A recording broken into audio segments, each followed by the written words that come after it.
Good day to you. Good morning, everybody. See you later. Welcome to the stream. Thank you guys very much for being here today. I appreciate it. And I hope everybody is doing well. We are going to continue our questing in Westfall today. Lael, Mendy, Twilin, good morning, guys. Welcome. Thank you for being here. I appreciate it. Let's see. Looks like Sentinel Hill is on fire. Need help? For the Alliance. Be careful. Go with honor, friend. And apparently we're leaving it on fire? I'm pretty sure we just got sent to Red Ridge. Apparently we are completely fine with this place being totally on fire. I thought we were going to take some kind of action to fix it, but that does not seem to be the case right now. Maybe we'll come back and help them put out the fires. I don't know, we are well versed in putting out fires. So, I don't know, let's have a quick ride to deliver a message. Oh, all that does is it opens up the flight point and lets us fly wherever we want. That's so weird. Let's try again. Hello. I need a ride fast. I have an important message to deliver. Yeah, like, we get two options. And they both simply pull up the flight Safe path. travels. Hey there. I was kind of thinking we were supposed to get flown out to Red Ridge, See you around. which I do think is the case. I think this flight is supposed to get us to Red Ridge. What can I do for you? It's not going to. It's going to get us to the Eastvale logging camp, and we're going to have to... Have a good... We're going to have to run it from there, I guess. I feel like the quest is a little bit broken. Ghost and Coffee, good morning. Welcome to the stream.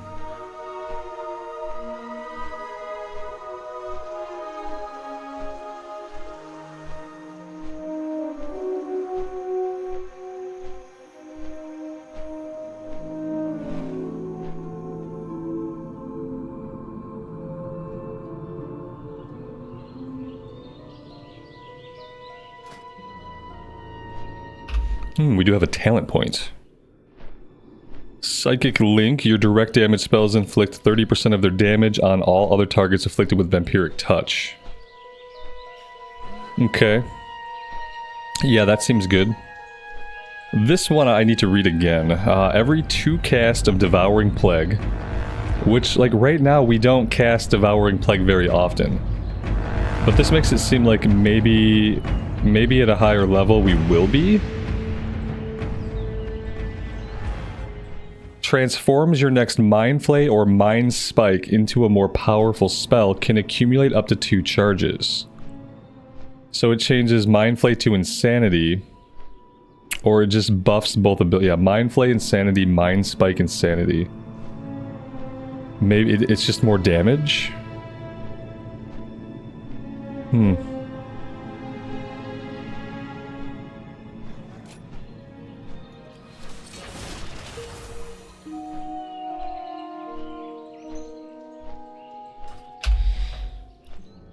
Leo, that's good to hear, man. Everything's good here.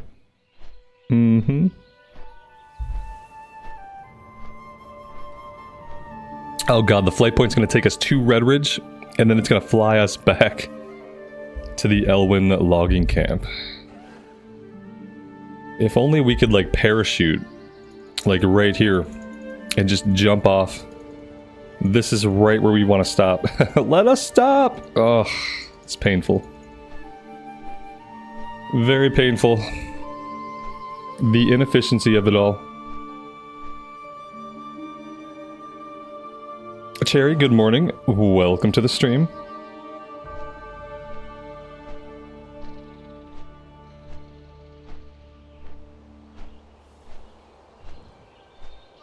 Yeah, I never understood why some of them they have to fly way out of the way and then circle back around. I feel like this could have been like a direct shot from Sentinel Hill to Goldshire to the logging camp. I don't really see, like, why did we have to go through Red Ridge? It's a little bit weird. This is one of the weirder ones. Like, it had to fly us all the way out to the Red Ridge flight point just to turn around and come back. It's kind of strange. As a developer, you'd think you'd look at stuff like that. And even if you did it out of necessity, like in the moment, you'd think you would like jot that one down and say, hey guys, we should come back and fix this. Because it was probably something they just did really quick to make the flight point work. And then they just never circled back to fix it. And it probably had something to do with the order in which the flight points were added into the game.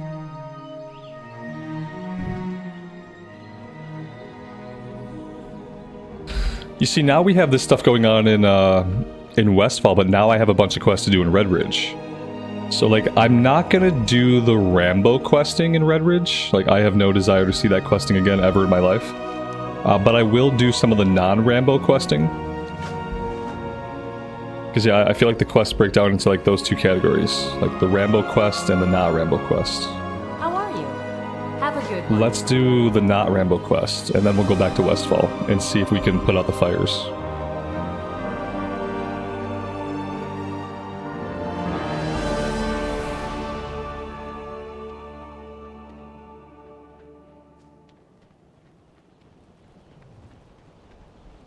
What can I do for you? Be careful. For the Alliance. Justin, good morning, buddy. Welcome to the stream, and thanks for being here.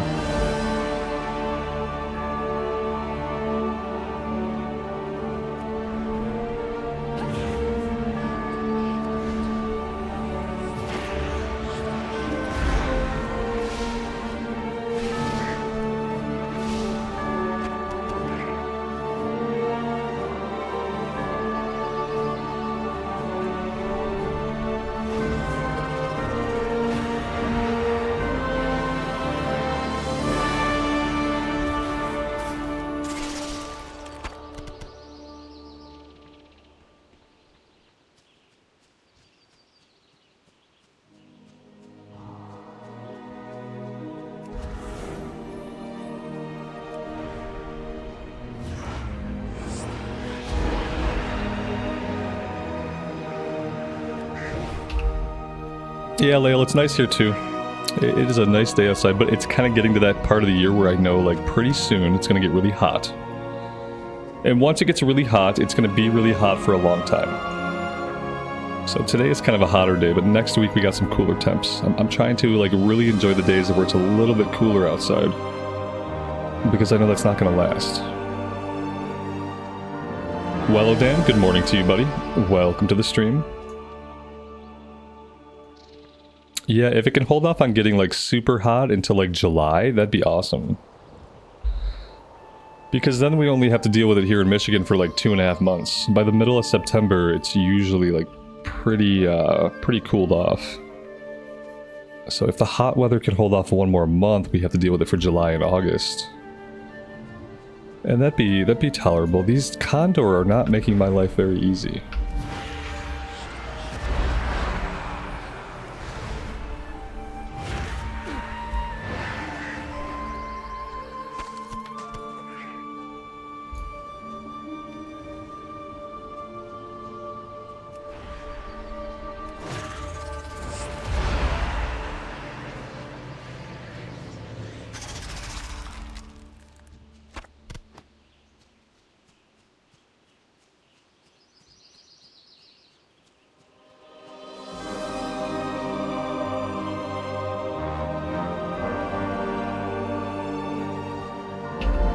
I feel like I'm not supposed to go after the ones in the air. Like, every time I chase one in the air, like, I never catch it. I feel like those are just, like, a distraction. I'm gonna head this way, see what I can find. Ouch. Cherry, you live in Texas. It's been in the hundreds for about 2 weeks. Yeah, see, I couldn't live in a place like that. We lived in Kansas City, Missouri for a long time, and, like, they had 1 more month of summer than we have here in Michigan. And even having, like, 1 more month of summer was, like, I got incredibly depressed. Usually people get depressed when it's cold and dark. Like, I got depressed because it was too hot for too long. I couldn't go outside. Even in the evenings it was hot. Like, there's nothing worse than it being, like, 9 o'clock at night and it being 95 degrees outside. That's, like, basically the worst thing I could ever imagine. And that's how, like, Missouri was for, like, 3 or 4 months out of the year. It was just intolerable. The good thing about Missouri was that they had really long autumns and really long springs, but once you got into summer, that was it. You had to live your life during the months that were not in summer. So you were not going to be spending a lot of outside time once that happened. Oh yeah, I would never, I couldn't live in a place like that. Nope, Kansas City's probably about as far south as I can go. Any further south, it's too hot for too long, too humid, the weather's too nasty.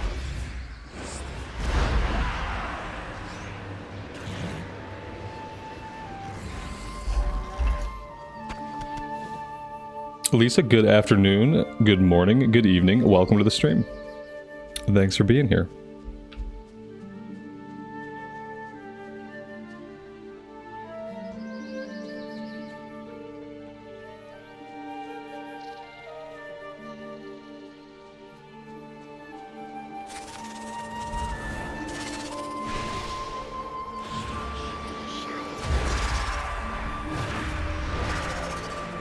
Yeah, it's much harder to get cool than it is to warm up. I just hate running the AC. I hate running the AC all day, every day, for months at a time. It's like, okay, like, yeah, I need a $600 electric bill. That's awesome. That's what everybody needs.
You assume you no longer get CDs when you buy games?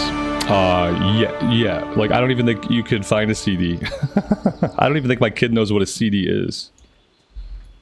Yeah, you can get, like, sometimes they do, like, special edition physical box copies, and, like, I'm not sure with, like, the special edition physical box copies that are super expensive, I'm not sure if maybe with those they give you installed DVDs. But yeah, you're not gonna get a CD from anywhere.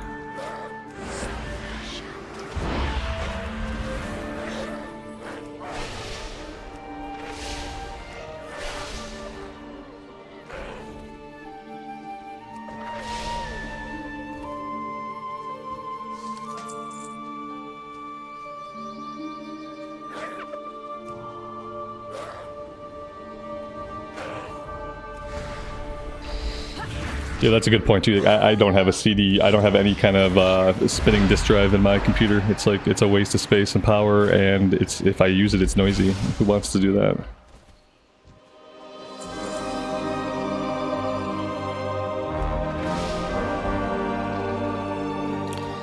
What am I looking for? Oh yes, the big glowing piece of paper on the ground. Very nice.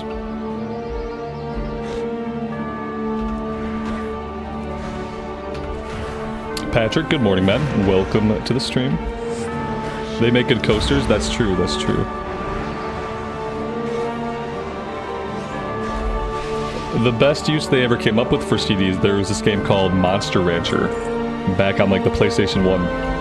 And one of the mechanics for Monster Rancher was that you could put any CD that you had into your PlayStation, and that would unlock a monster for your ranch. And that was like the coolest use of CDs. You'd go around like scavenging all like your parents' CDs, like all their music CDs and stuff like that. Pop them in the PS1, unlock some monsters in Monster Rancher. That was really cool. It was an amazing game, yeah. It was, not only was that a cool mechanic, it was a really good game.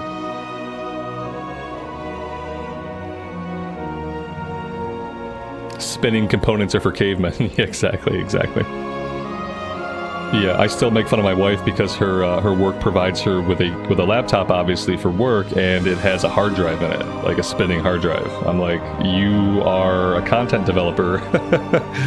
You're often making learning materials, learning videos, and all kinds of stuff. Like, why are they giving you a high schooler's laptop from 2003? Like, why are they not providing you with, like, an actual production quality, like, Lenovo PC or something like that? It's really funny. It's really funny how sometimes, like, some companies and people get, like, really far behind the times. I need a boar. I need a boar to spawn. I might have to kill every single tarantula. Because apparently this is the only area in the world where I can spawn a boar, and there just aren't any, so it's pretty concerning. It's funny because I worked on the same team she does. I worked on that team like 6 or 7 years ago, and like the computer that I started with was a Lenovo, and it was an older Lenovo, but it's actually better quality like than the equipment they're shipping them now. It's like the computers they have now are newer, but the processors they have are like 15 years old. They're like these really old recased like HP computers you would find at like a kindergarten, and they're trying to use them for like development work. It opens up a recording application and the computer locks up. It's like, oh, okay, gee, why did the computer lock up? I don't know, because you're using a processor from 15 years ago, so it can't do it. You have a Chrome window open and you're trying to open another application, it can't handle it.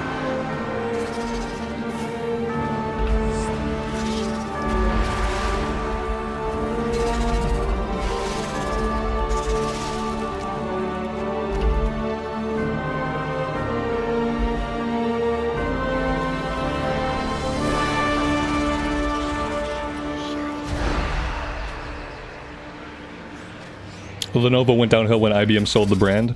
I'll believe that. It makes sense. Still no excuse to be using a high schooler's HP laptop. I can't find any boars. I don't understand. What did I do wrong? It says also... Well, that's so weird. Okay, that's... No, here we go. Yeah, Gort's Kitty. Oh, okay. We can go over to the sawmill. I don't feel like I should have to go all the way to the sawmill to find a single boar, but I will, if that's what the game wants us to do. And apparently that's what the game wants us to do. We have to go over this way. Yeah, because I don't think we're spawning any boars here.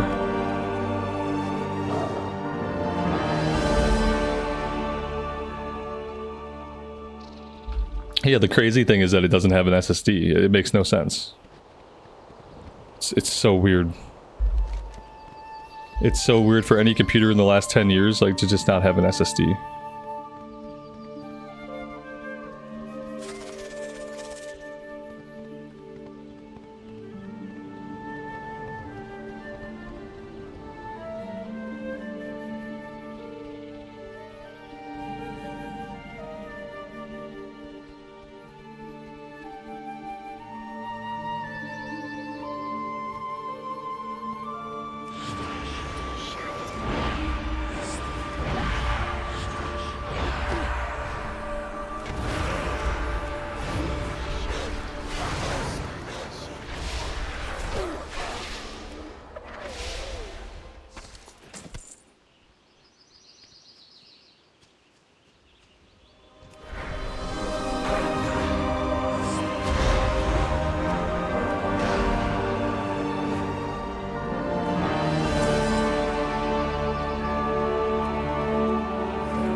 I really like the feel of like dotting them all up, bubbling myself, and then Holy Nova spam. That actually feels like a really good way to clear packs.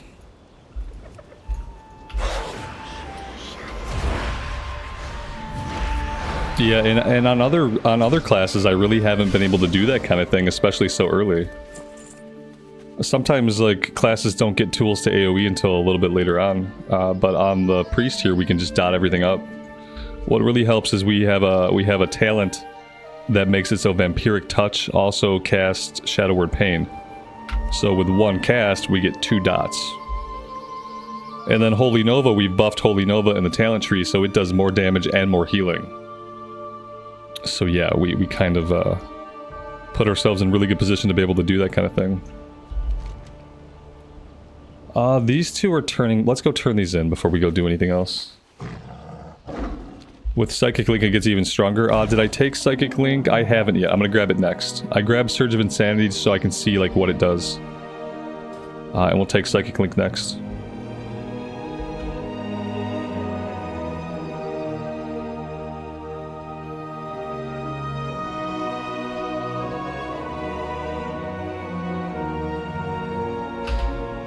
Am I going to try to heal again today? Maybe. I had a really tough learning experience yesterday, and it kind of discouraged me from the whole ordeal.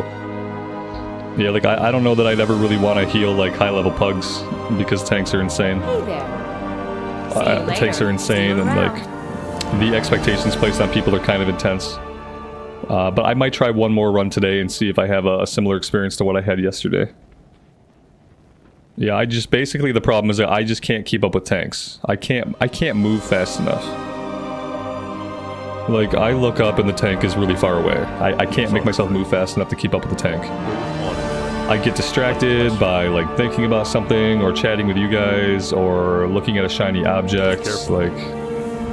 And before I know it, the tank is, like, half dead, and not only is he half dead and I'm not anywhere around, but, like, he hasn't stopped, you know? He's still pulling more shit while being half dead without me around, like, and I feel like a lot of tanks are going to be that way. And I don't know if I'm ever going to be at a point where I can focus as much as I would need to focus to keep up with these groups. So I guess it's like, I put, like, oh, healing is hard. Like, healing's not hard. Oh, healing's not hard. Oh, healing's easy. What do you mean? Is something wrong with you? Healing's not hard. Like, okay, maybe healing is not hard. What's hard for me is, like, I can't keep up with the tanks. The tanks are too fast. I am too slow. I am too old. And I can't keep up. I am too distracted. I can't keep up with tanks. Maybe if I kept up with them, I'd be able to heal them. Maybe healing is not hard, but I didn't even get to the point where I was healing. I couldn't even keep up. So, it gets better once you get the feather run boost. I mean, no, the problem is, like, if I'm not paying attention and I'm not pressing the W key, my character's not gonna move forward. Yes, being faster will help a little bit once I realize my tank is gone because I looked at loot for too long, and, like, yeah, like, sure, but the problem is not necessarily the character movement speed. The problem is the player. The problem is the person at the keyboard. Like, I am the problem. And I don't know if I'm going to be able to take a talent point to, like, improve my attention span. I don't think that's going to happen. Like, I am the problem. It's me. That's it. I like DPS because, like, if I fall behind the group a little bit, no big deal. Like, no big deal. I get in there, I start DPSing. Like, does it affect my performance? Probably a slight bit, but I still do pretty well in most dungeons. No one's ever said that I've underperformed. And so, like, as a DPS, I can afford to get distracted. I can afford to fall behind the tank. I can afford to get a little lost. As a healer, I cannot have a moment where I do any of those things, because if I have a moment where I get distracted, it's going to wipe the group. And in Heroic and Mythic, that's going to tick people off. It ticks people off on regular. We were doing just a regular leveling dungeon yesterday. I messed up. The tank pulled too much. I couldn't keep up with him. He died. He alt F4'd right away. I ruined that guy's entire day. I don't want to ruin people's day. It is not my goal to try to do something in this game that's going to, like, get me into pug groups and ruin people's day because I can't keep up. So I'm going to try another dungeon today on Holy, and we'll see if I get to cast a heal. And I don't know. Then I'll have my final judgment. But I don't think it'll ever be something I pursue in, like, difficult content. Because I really don't want to mess up people's difficult content. It's like, that's, like, really stressful to me. The idea that, like, their good time and their success is just depends on me and whether or not I'm focused enough to do the job properly. Like, I don't really want that. That sounds too much like actual work. I have to focus, I have to pay attention, I have to perform at a certain level, I got all these people relying on me for the success of the run. Like, that sounds too much like work, and I really don't want to do it, like, at a high level. So we'll see. We'll try one more today, and we'll see how it goes.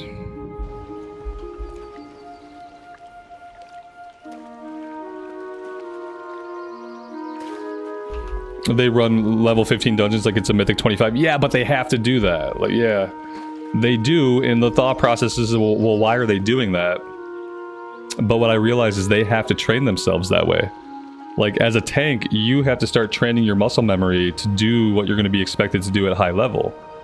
Like, at high level, you're going to be expected to pull a bunch of stuff and pull it all together and AoE it down. Like, so at a low level, you practice doing that. So on the one hand, you say, like, oh, it doesn't make sense. Why do they pull it that way? On the other hand, it makes perfect sense. Why would they practice pulling it any other way? Why would they develop reflexes and muscle memory that are not going to serve them well at endgame? Of course, you're going to pretend like you're in a Mythic 25 every single time you do a dungeon, because that's how you build reflex, muscle memory, and routine that will eventually help you succeed, hopefully, in that harder content. So, like, that's why I'm not mad at the tank. Like, I'm the problem. The tank is not necessarily the problem. The tank is playing the game the way the game is meant to be played. It's my fault that I am not able to. Light be with you. Yeah, I'm the worst in dungeons. Everybody's saying it, right? It's true. Light bless you. It is true. I wouldn't want me to heal me. Be careful. That makes sense. Go with honor, friend. Well met. Light bless you. You need something? See you later. Safe travels. Heroes Called Duskwood sounds good. I just want to make sure that we don't start doing the Rambo quest. As soon as I get into the Rambo questing, we're out of here. Because I'm not doing it. I am not going to do it. Shadow Word Death deals 50% less damage to you. I don't think I have Shadow Word Death yet. So that's fine. Summon Shadowy Tendrils, rooting all enemies. I don't really want another button to push. Increase the amount of damage required to break your Psychic Scream. Like, oh, okay, like maybe. Dispel Magic? Yeah, I think we should just grab Dispel Magic. We're gonna have to have that anyway. Okay. There we go.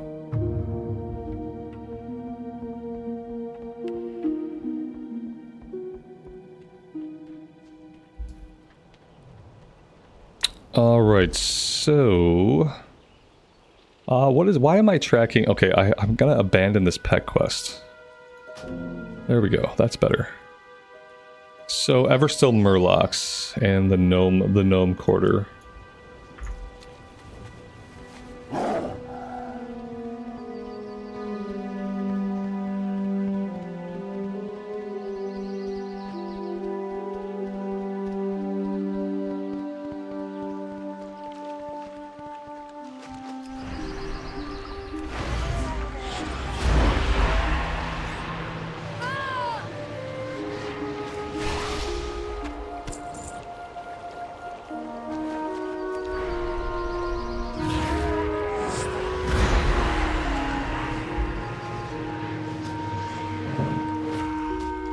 It's really funny, like, now we're at a point in Classic where the kill rate in Classic is actually higher and faster than the kill rate in Retail while you level up.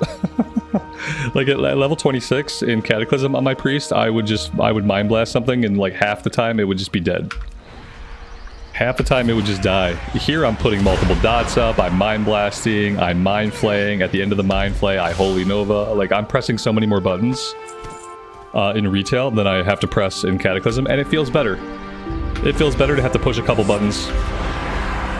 Yeah, I like it. I like pushing buttons, it turns out. I have a little rotation I've made up. And it feels good. Typically in Cataclysm, I Mind Blast. I would Mind Flay for a second, and the enemy would be dead. Sometimes Mind Blast would just one-shot them, depending on like how quickly we were out leveling stuff. So this actually feels really good.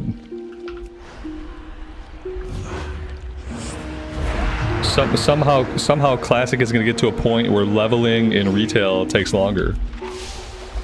And for some reason, like, leveling in Classic is faster than it is in retail. Like, I don't really know how that happens. I don't really know how we get to that point. Where leveling up in Classic is faster than leveling up in retail. Like, how did that happen? Where are we? When are we? We've gone too far.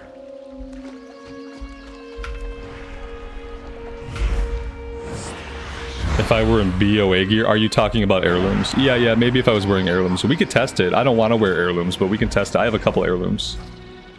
We could test the theory. Because the other theory is, like, isn't it going to scale to my character power anyway? Like, even if I have a higher item level, aren't the enemies going to be a little bit tougher? What do I have on my Kata character? I don't have pants on my Kata character. On my Kata character, I have a chest piece. I have a back piece. I have the shoulders, and I have a helmet. Yeah, I have a helmet. And so we will equip... We'll equip those pieces for a bit, and we'll see.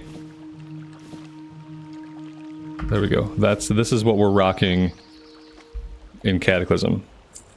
Let's see if I one-shot shit with a Mind Blast. No. Basically... So far, nothing has changed about how powerful I feel. Just so you know, like in that one pull. Now that's only one pull, but so far, absolutely nothing changed about how powerful I feel. So we'll pull a couple more. I don't want to wear heirlooms really for this playthrough. I kind of hate how these heirlooms look, and they don't offer XP bonus. So like I don't really care about the power. But yeah, this is basically it's basically the same. And I don't know if that's because of the scaling or what it is. But yeah, level 26, same heirlooms. We're not one-shotting stuff. We're not, like, that was pretty big. No. Combat's still taking longer. Yeah. On average, combat's still taking longer. Yeah, whatever they're using for scaling, it doesn't seem to matter. It's taken us just as long with the heirlooms that we have on the, now that these are the same heirlooms, now if we were to go like full heirloom, like if I were to equip my pants and the staff and the trinkets, then we'd probably kill stuff pretty quick. But the point is, like, I don't have all that stuff in Kata. So this is a direct Cataclysm comparison. Like, these are the 4 pieces that I have in Cataclysm.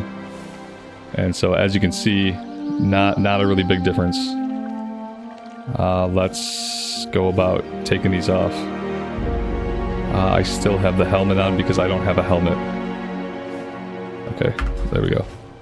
Yeah, I really don't have... I don't like how the heirlooms look, and I don't have the transmog mount, so I can't transmog them off. We'll just equip what we get as we go.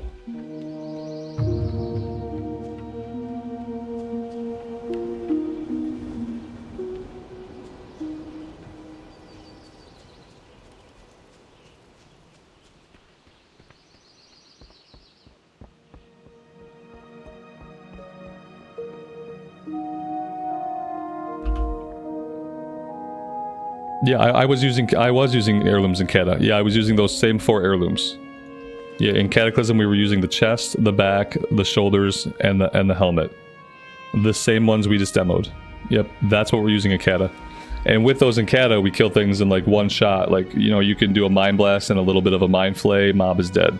What can I do for you? Sometimes just the Mind Blast does it. And part of it is that in Kata there is no scaling. But that's not my point. My point is that we are at a point in time. Greetings. When leveling up in Cataclysm in Classic Era WoW it's faster than leveling up in retail. Be careful. For the Which Alliance. like it's kind of a weird place to be.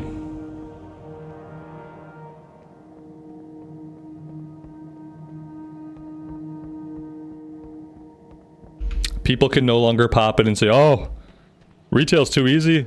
That's why I only play Classic." Now they're gonna have to say retail's too easy. This is why I only play Classic Era. Because it's not. It's not. King's honor, friend. Red Ridge supply crates. Okay, we're going up there. I feel like there should be like a quest to fight different gnolls. Well, let's go make sure I haven't missed any quests before we go up there. Doesn't look like it. Oh, what's this? Oh, this is probably for belly grub. What can I do for you? See you around.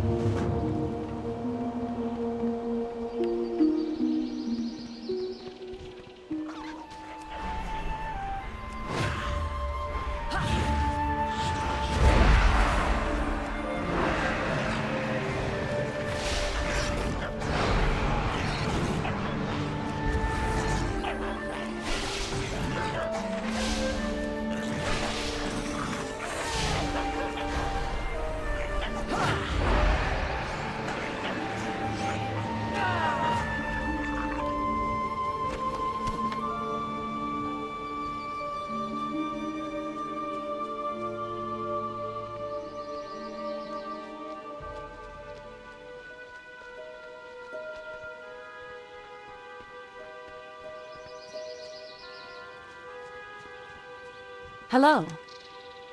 Be careful.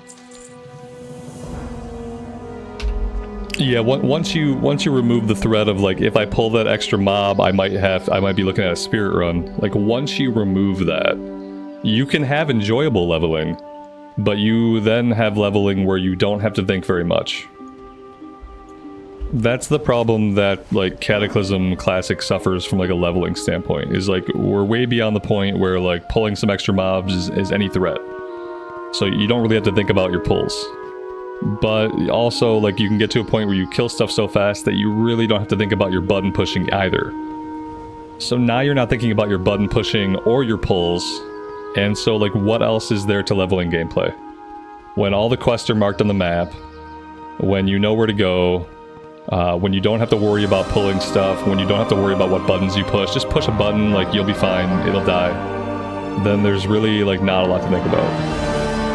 The retail class design, it seems to be a little bit better to where like you're thinking a little bit about your button pushes in retail, like they just feel better. And so that's kind of where Cataclysm Classic leveling is at. The Cataclysm classes are designed to be played at endgame. They're designed to be enjoyed at endgame. They're not designed to be enjoyed like holistically throughout the experience of leveling up. For leveling up, they just exist, and they were not designed to be like played then or enjoyed then, or even the talent trees are written for a max level character. You access talents in the second tier for abilities that you don't get for 10 more levels, because the talent trees are all written for max level characters and not leveling characters. Whereas in retail, it's mostly balanced. Like in retail, you can look at your talent tree and you can be like, oh yeah, like that's a cool talent. That'll help me. Even while I level up, that'll still help me. What am I looking for here? Test the gnome quarter. I don't know what a gnome quarter is, and I don't really want to test it, so I'm probably just going to ignore that one. I'm looking for supply crates.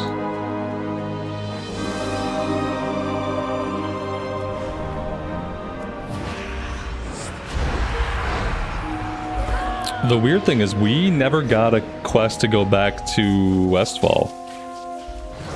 Did I break the Westfall questing, or is it supposed to end with Westfall on fire and just like the whole place is burning down?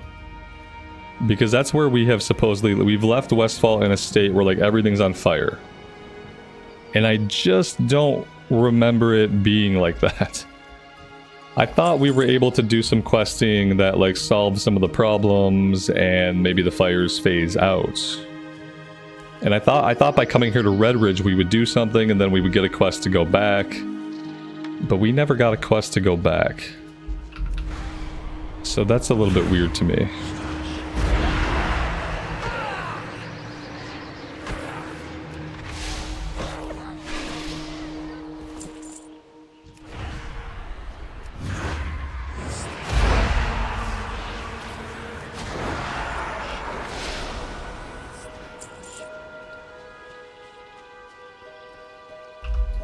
Alex, good morning, man. Welcome to the stream. Thanks for being here.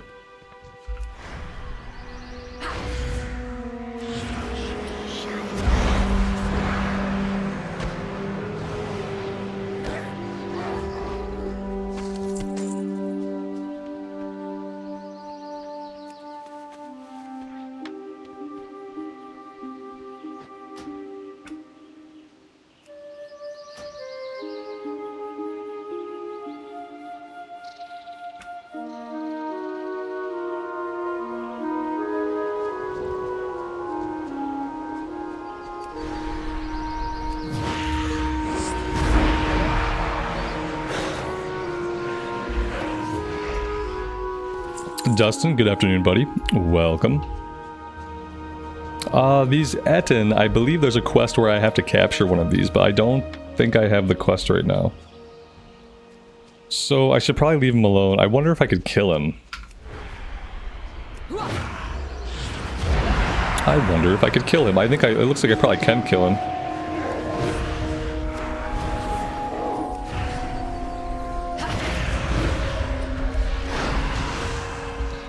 Well, that was bad timing, but we got him.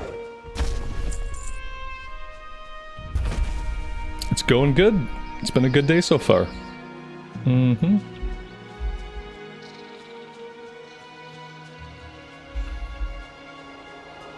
Mr. Santa, hello. Sorry to hear about your troubles. Hope that's all sorted out.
Well met. Light bless you.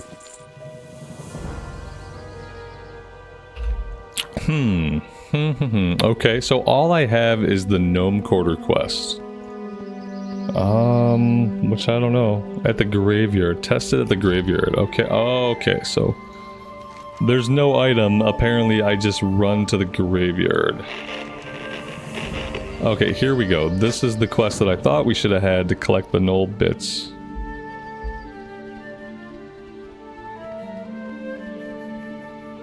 Mr. Santa, it's going pretty well. We found out I'm bad at healing, but I really enjoy Shadow. So yeah, I think we'll try healing again today. Like we'll give it one more shot and see if I can have like a slightly different experience. But either way, like I don't think healing is something that I will ever do at a high level. But we'll do the maybe after we do this quest, because I don't think we're gonna have a lot more to do here in Redbridge that does not involve Rambo's storyline. And I really, really don't want to do Rambo storyline again. I've done it a couple times already in my life, and I feel like that's more than enough. Is this retail? Yes, this is modern WoW. Ooh, what's this? Kill Ardo Dirtpaw. Okay. Oh, dude is all the way back there. He's really... Where is he at? Is he like... Maybe he's even inside this cave. Yeah, he's way back there.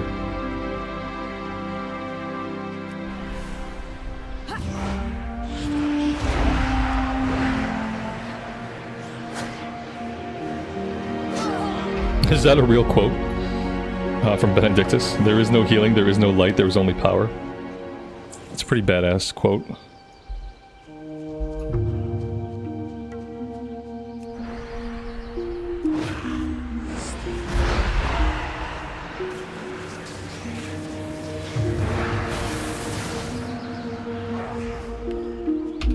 In modern WoW, you wouldn't be a traitor. In modern WoW, the faction difference doesn't matter. In modern WoW, when I do mythic dungeons, like half the time I'm with Horde people and half the time I'm with Alliance people. Like there is no real like faction differences anymore. Like, it's just even like system-wise. And then story-wise, the Horde and Alliance have been getting on for a long time. We just kind of like, we pretend like there's still factions to like make people happy, but there's really not any factions. In my mind, like narratively, like factions don't matter if both factions are doing the same like end level content. If your end level questing is the same, then factions don't matter. Like BFA was an exception because in BFA they actually did different questing for Horde, different questing for Alliance. But in a lot of expansions, you're doing like basically the same quest for the same people.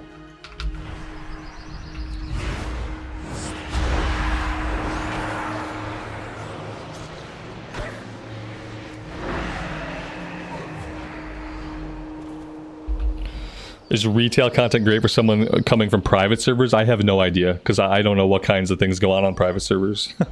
I've never played on a private server, and I don't know a lot about them. Retail WoW is great for someone who likes World of Warcraft and wants to like play some WoW. Like retail WoW is in a really good spot right now. Like the leveling is enjoyable. There are multiple ways to level up. The endgame content is enjoyable. There's lots and lots of stuff to do if you're a solo player.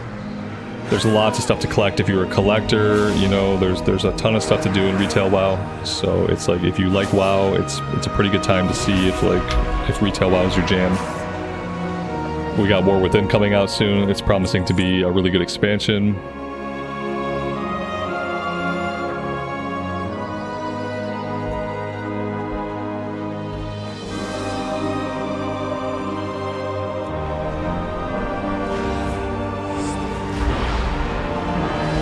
Like we've eclipsed the point in Classic era where if people ask me like what version of the game should I try if I'm coming back to the game, like now I have to say retail. Because retail, like coming back into the game right now and playing retail, like makes more sense than coming back to the game right now and playing Cataclysm. Like for me, Cataclysm is for people who've been playing Classic, who are progressing their Classic characters, and it's for people that like maybe you never saw the Cataclysm and you're really interested in it. But other than that, I would say like, yeah, come play Modern WoW now. Whereas back in Burning Crusade and even in Wrath of the Lich King, I probably would have told the new player to check out Classic first and see if you like it. Now we've gone past that point. We're at the point of no return now. Yeah, Ghost and Coffee, you took a break from Caddy yesterday to play your retail druid and had a blast. Yeah, like, yeah, exactly.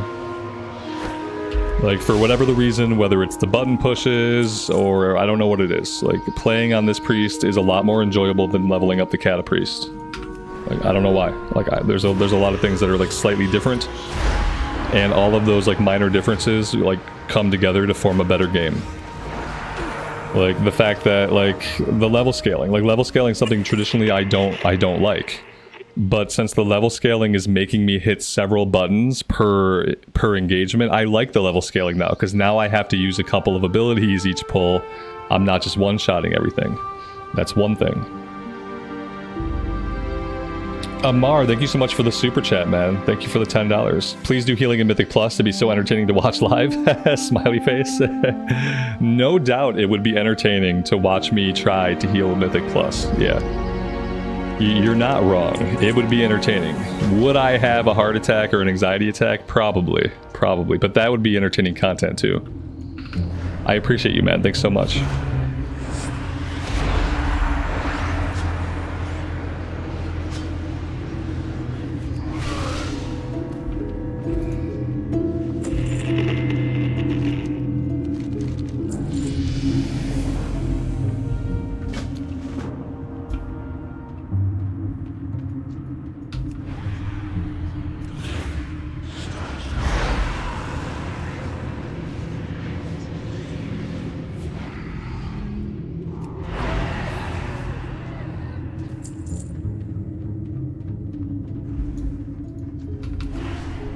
I'm sure there are people out there, though, who would probably hate to watch me try to heal Mythic Plus. We'll see. I'm gonna try to heal a dungeon today and see if I can have a better tank, better experience, different experience. We'll see.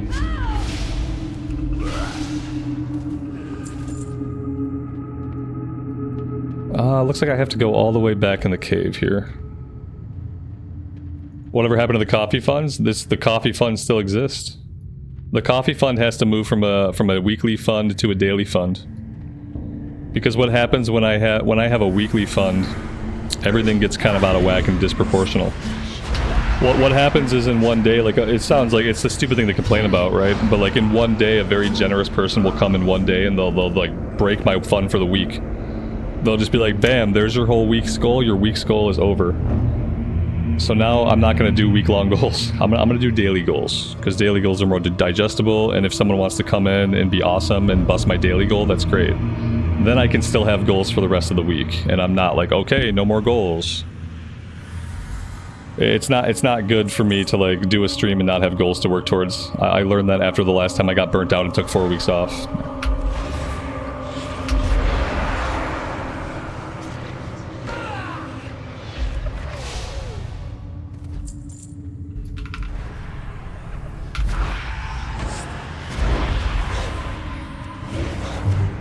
Like streaming without having goals is like, it's a way to feel like you have zero agency in what you're doing. And having zero agency over what's happening and what you're doing is a good way to get burned out of what you're doing really fast, even if you're having a good time. So yeah, I'm going from having weekly goals to just having daily goals for now. Unless I think of something worthy for like a long-term goal. Like it could be that one day I come up with something that's like a really good long-term goal, a really good stretch goal. But for now, we're doing this. Am I ready for the next raid attempt? I was ready for the first raid attempt. Nobody else was. Yeah, that was the problem. Like, my character's ready. Like, I'm ready to do the mechanics. My character's ready to tank. Like, we didn't have anybody else in the roles that we needed ready to do the job. We had one healer who, like, I don't even know if they really ever wanted to heal, but they were kind of geared to heal. And then we had another healer that was a DPS. And then we had an off-tank that was a DPS. And then we tried to pull another healer and that was also a DPS. So like, I was ready. I've been ready. And now I'm just waiting for other people to be ready. And so we'll find out on Thursday or Friday. I've watched videos of all the fights. I've succumbed to the fact that for now I'm gonna have to raid lead, even though I said I would not do that. I'm gonna have to raid lead, so I have master notes on all the fights. I'm ready to call out all the mechanics in the fights. I'm ready to handle Master Looter. Like, I'm ready to do all these things and see if we have a chance at 25-man of actually killing some bosses. Because the bosses on 25-man, they really aren't that hard. You can kill the bosses on 25-man with like 7 people on the ground. And they're not that hard. As long as the people that are not on the ground know how to do the mechanics, the fights are easy. At least up until like the last boss. The last boss is kind of hard.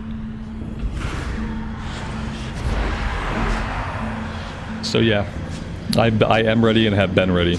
It's gonna depend on whether other people are ready. Being ready means having the gear that you need to do the run. Being ready means like having watched a video on the fights or having read the dungeon journal and like just having an idea of what your class is supposed to do in each fight. Like, that's being ready. And so if people have done that, if people have gotten the gear they need, if people have looked at the fights or read about the fights and they know some of the mechanics, like, then we'll kill bosses. If people have not done those things, we will continue to not kill bosses, and nothing I do will change that. So, yeah, we'll see. We'll see. I'm not super worried about it either way. Like, if people want to get together and be successful at raids and Cataclysm, that'd be awesome. We could do some raids. It'd be a good time. If it's too much hassle and we don't have enough people and nobody really wants to do it, then that's okay too. Like, I'm fine either way. As someone who plays every version of the game, like, I have lots and lots of stuff to do in the game. Like, so if no one wants to raid, if we don't have the people, we don't have the talent, like, that's okay.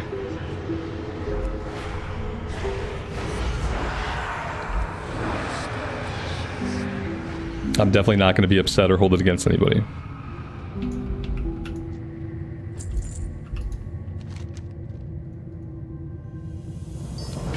But if that's the case, it's a learning moment for me, because it tells me that if I ever want to raid, let's say in War Within, that I need to join an existing raid guild, and I need to come onto an existing team.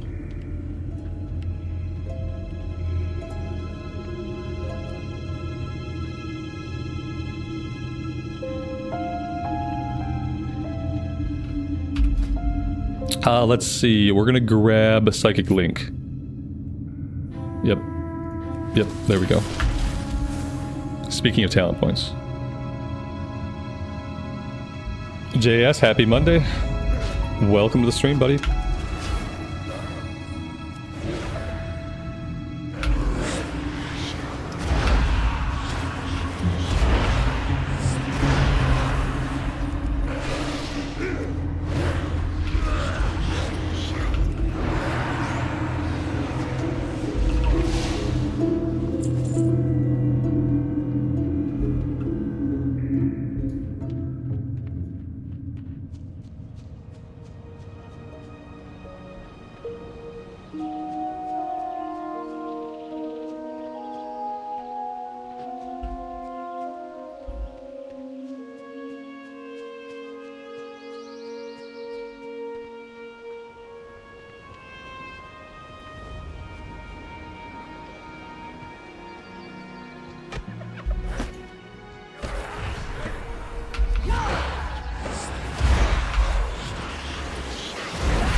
Yeah, Lael, me too, man. I'm really excited. This week we're gonna get into the beta. Wednesday, I think they said the beta opens, right? The 5th. So according to what they said, since I have bought the $90 version, I should have beta access right away. And we will definitely be checking out beta and seeing what there is to see. That is the plan. Alex, you lost power, man? You had good weather, but you lost power. It happens sometimes. We have some places in the United States, like Texas, that have just like awful power grids. Then we have places like California where they do like intentional rolling brownouts to like save electricity.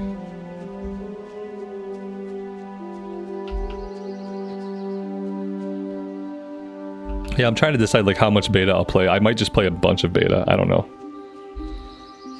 What am I looking for here? What is this? Foreman Oswald saved? Okay.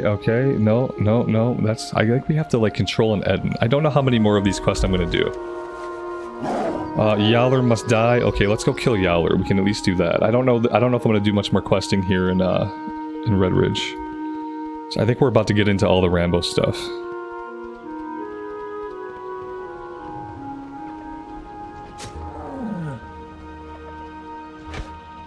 Yeah, let's see. At the start of Dragonflight, I was not streaming when Dragonflight came out. So yeah, Dragonflight came out, and I just did a recorded series leveling up my shaman. So I think this will be the first retail expansion that I'm streaming for.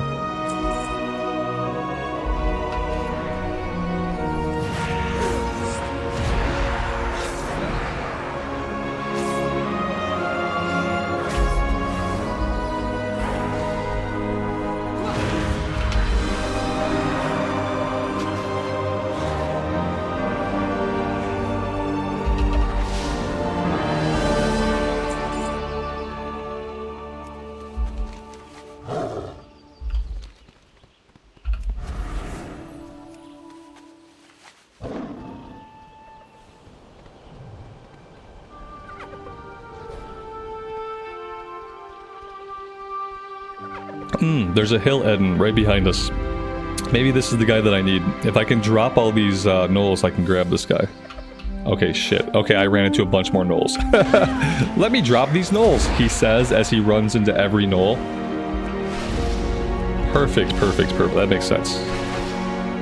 We gotta finish this guy off. Alright, now let's try to do this. Alright, there we go. Cool. Alright, now what are we doing? Are we just running him back? I feel like every time I try to do this quest, it bugs out.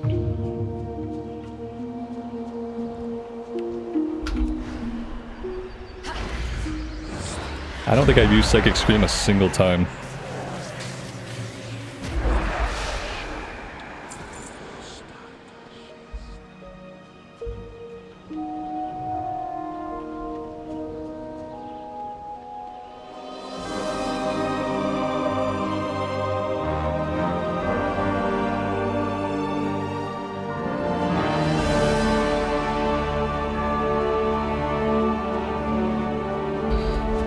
You go to the boulder and press the button again. Okay, well that could be why I've always thought it was bugged out.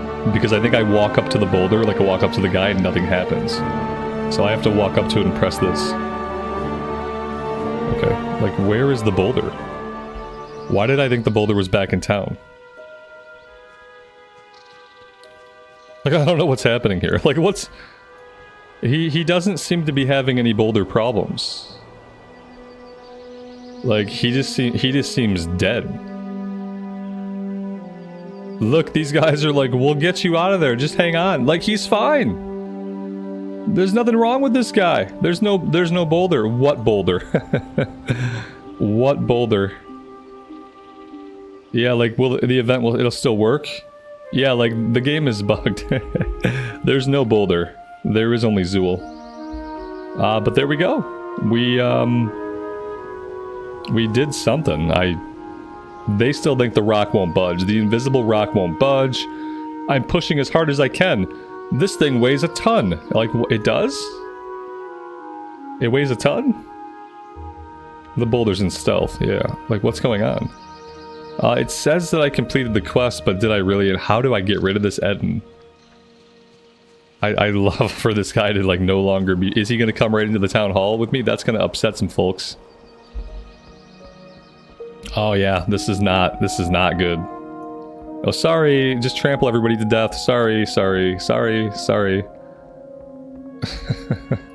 What can I do for you? Okay. Wow, good camera angle. Be careful. For the Alliance. Perfect. Oh no, here we go. All right, this is where Red Ridge stops for us. Go with honor, friend. We are not gonna do the Rambo quest. So yeah, and for some reason we have nothing left to do in Westfall. Westfall is on fire, it's burning to the ground, and apparently there's nothing we can do to save it. So that's all a little bit weird. I have a permanent pet now. This is awful. I'm hoping that if I get on a flight point and go somewhere else, like this guy won't come with us. But realistically, I'm kind of wondering, like, where do I want to go? Where do I want to go? I don't know. Not the Blasted Lands. I've done the Blasted Lands recently. We could do some stuff in Duskwood. Duskwood's okay. We've done Duskwood before. But we can do a little bit. We can go to Stranglethorn. Yeah, like maybe we go to Stranglethorn. At least Stranglethorn is like bright. Yeah, maybe we'll do that. Maybe I'll get the flight point in Duskwood, but maybe we'll bypass Duskwood. And maybe we'll go right into Stranglethorn. I've done Duskwood a couple of times recently.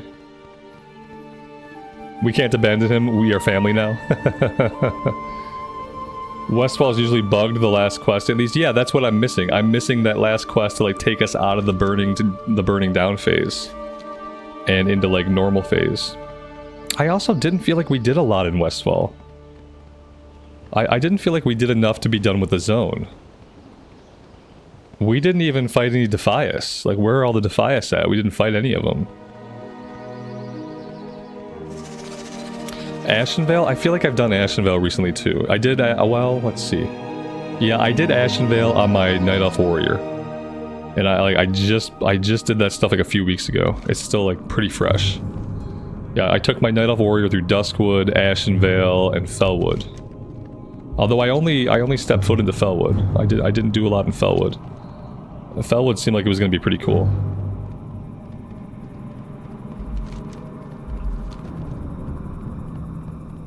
And there's nothing for Alliance in Hillsbrad anymore. Yeah, Hillsbrad is a completely horde-only area now. There might be some stuff in the Arathi Highlands for Alliance. I think I'm gonna do Stranglethorn for a bit, and then we'll see how we feel about it. I know that I like the aesthetic of Stranglethorn at least. Like, I like how it looks. We'll see how the questing feels. Pretam, I appreciate that, man. Thanks for being here and for hanging out with the stream.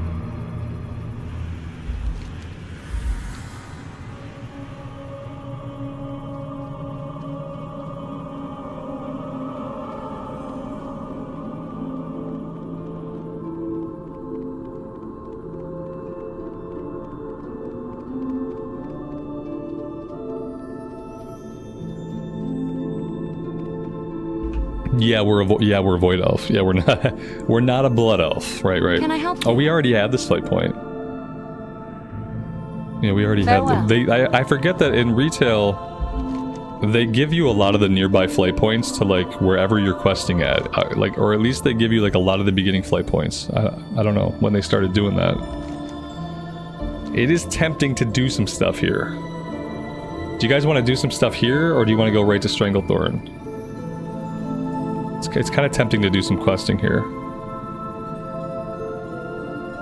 Need help?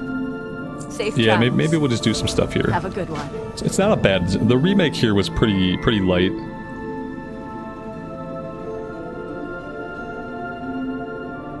You wanted to see the Rambo bits? It's nothing to write home about. Greetings. Light bless you. If it was something that copied off of Rambo and it was good, I would do it. I love the Rambo movies. It's just that it's just bad. It's just like it's not good. That's all. Yeah, I'm gonna do some stuff here, and we'll see.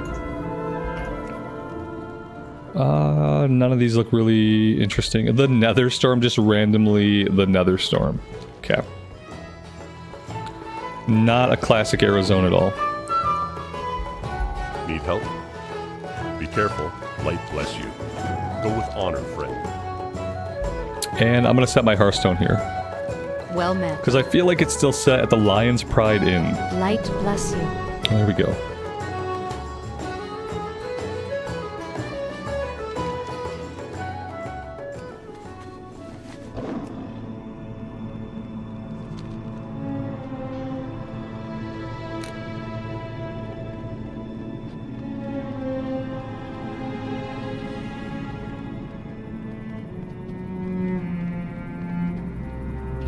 I wish the end phase of this zone was it becoming Brightwood again. Like, I wish if you do this whole zone, you defeat Morbin Fell or Morladim or like whoever the last guy is. I wish at that point you were rewarded with the Brightwood. Like, it just becomes like Elwyn Forest, the skybox changes, it's nice and sunny, and then there's no more quests to do. The questing is over, so like no more quests, but you are rewarded with a version of Duskwood that has been returned to Brightwood. That would have been really amazing. Just saying. Maybe we'll get a Brightwood in the next remake. Like, maybe the next time they remake the world, they will do some of those things.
No, to be fair, the Red Ridge questing isn't bad. The questing isn't bad.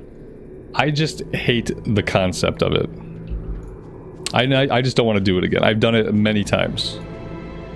And I just have no desire to see any of it again. But the questing itself, as far as like what the quests feel like and doing the quest and moving through the zone to the west, like that stuff feels fine. There's nothing wrong with the questing. It's like, you know, it's the set piece that the questing is contained within that I just really am sick of it. I don't want to do it again.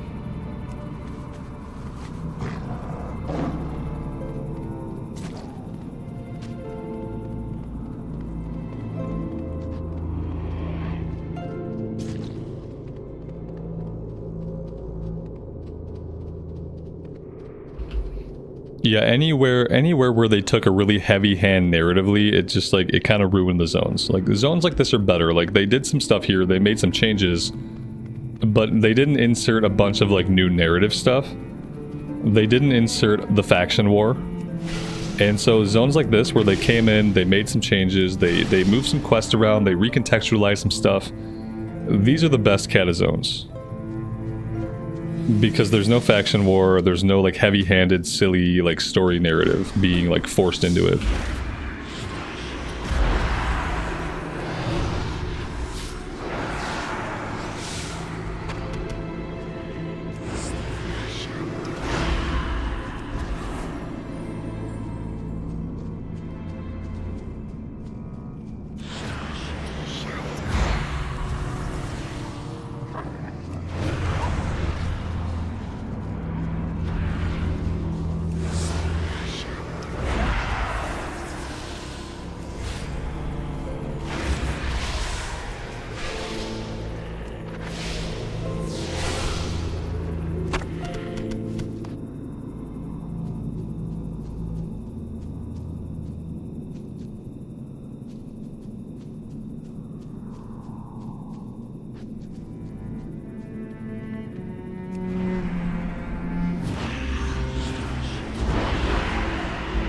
Oh, Holy Nova? Yeah, Holy Nova is damage and a heal. An AoE damage heal. Yep.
I love like you can hear like the void whispers whenever I'm doing like a shadow spell, like when I do vampiric touch.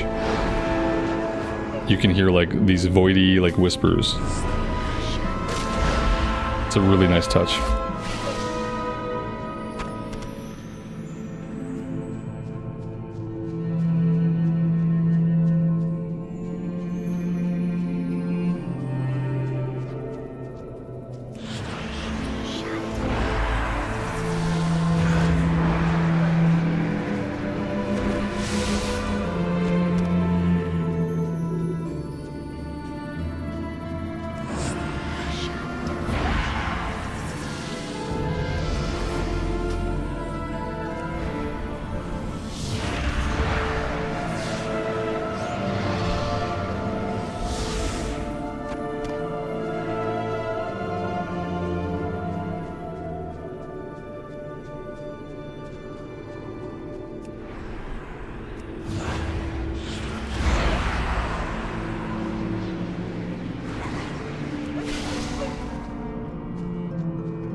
Inner Nightmare.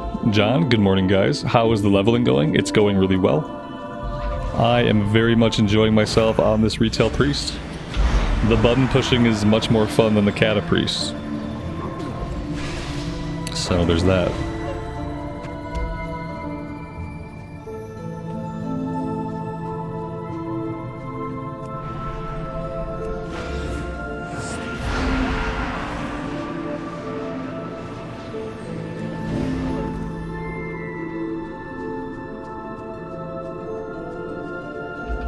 Is this Kata Classic? This is Dragonflight. Yeah, this is modern WoW.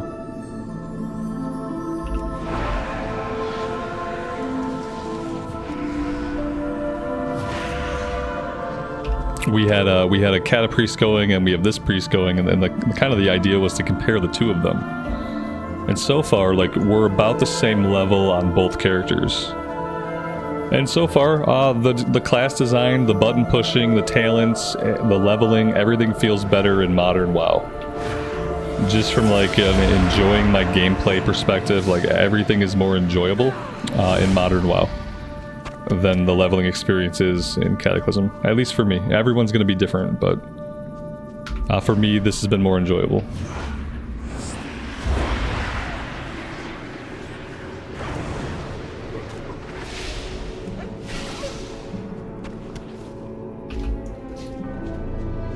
Did I get burned out on Cat? No, it's not about getting burned out. I'm just doing what's more fun. No, I'm not burned out. I haven't played enough to be burned out because I haven't been having a stellar time leveling.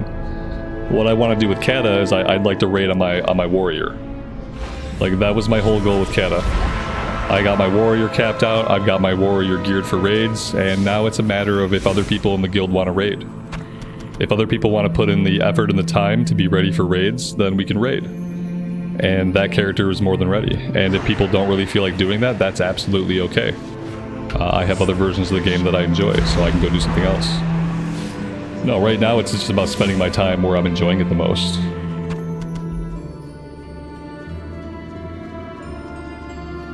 But as you might suspect, though, like, if something is more fun, it's going to cause less burnout. Like, sometimes it's not a matter of being burned out of something.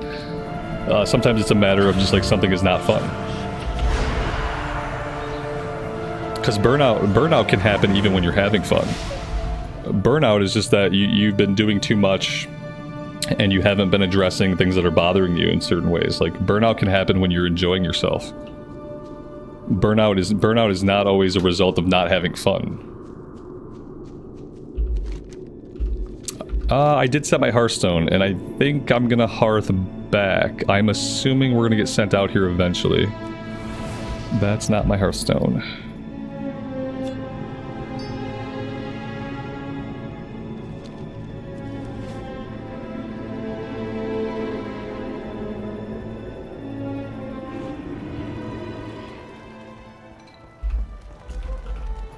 King's honor, friend. Be careful. No, what I'll probably do with Kata for right now is, like, every reset, I'm gonna make sure I cap my Valor points on my warrior.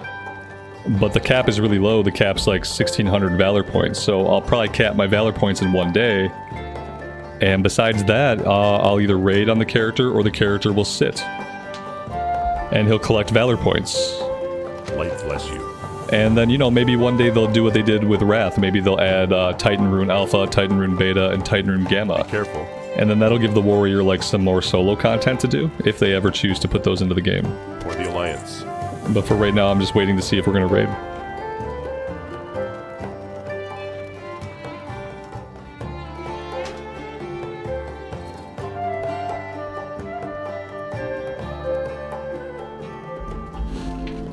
Well met.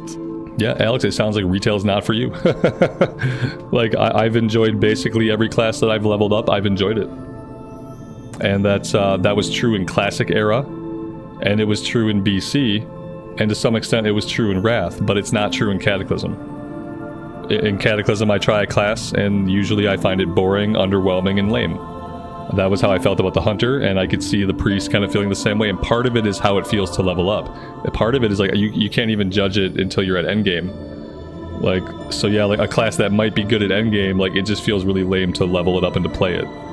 Whereas in retail, I have the opposite experience. I have a decent time leveling up the classes. I enjoy the class design of most classes that I've played.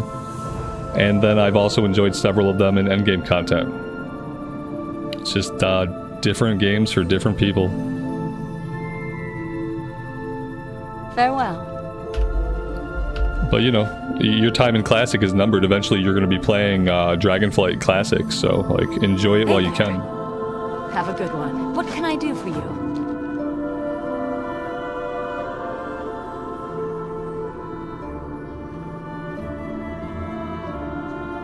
Need help?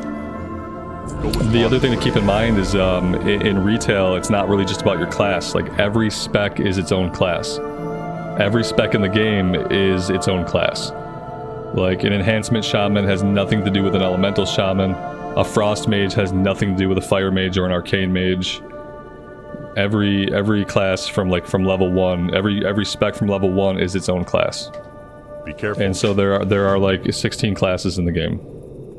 Yeah, if you try 16 classes and you can't find one that's fun to level up, then the game is not for you. Because that is a metric shit ton of variety, and WoW is the only game that gives you that kind of gameplay variety. There is no other MMO that gives you that level of like class fantasy combined with gameplay variety. It just doesn't exist.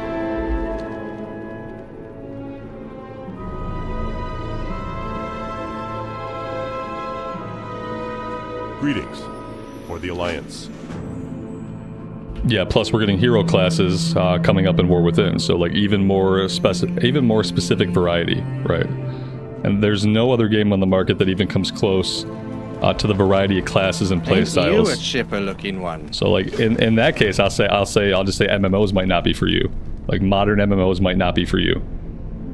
If you can't find anything to like in modern WoW, then yeah, modern MMOs are probably not your cup of tea. Because there is no better modern MMO for like variance in how you can play a class and how you can play the game.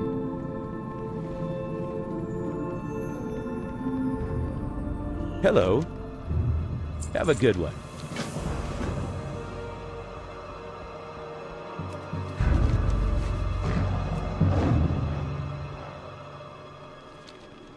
Alright, let's go see the Hermit. See what he has for us.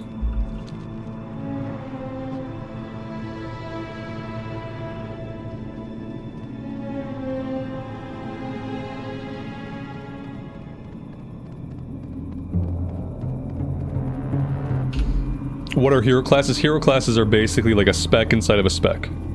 It's like a talent tree inside of a talent tree inside of a talent tree inside of an onion inside of a talent tree. Yeah. That's basically right. Hey there.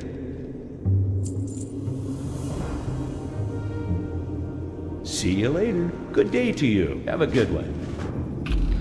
And if you want more insight into hero classes, just come check out the stream on the 5th, because on the 5th we will be playing War Within beta, and we'll be looking at the hero talents and like talking about them, etc. Because I don't even know what they all are. I've not been in a blackout for like news from the War Within, but I have not been looking up information on War Within. So I don't even know what all the hero classes are called. I have no idea. I know some of them, but I haven't been looking into it at all. I kind of want to find out as we play. Mass Dispel. Yeah, I think I need to grab this. We're gonna need it, and that is gonna go somewhere. It's not gonna go there. Let's put it down here.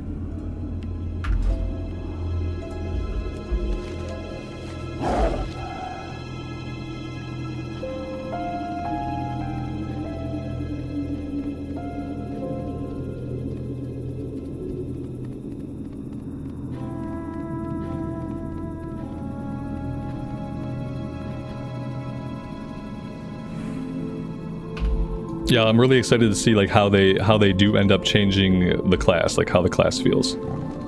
That's why we're probably gonna try out a paladin first, since like a ret pally is what I'm most familiar with. Ret pally, frost mage. Now we're growing familiarity with this. We'll try out the classes that I am familiar with, so that we can see in what ways the hero talents change the gameplay. Light be with you. Go with honor, friend.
Victory for Sylvanas. Beware, our enemies abound. I don't know why this like random person would care about victory for Sylvanas. That's kind of a weird thing for her to say.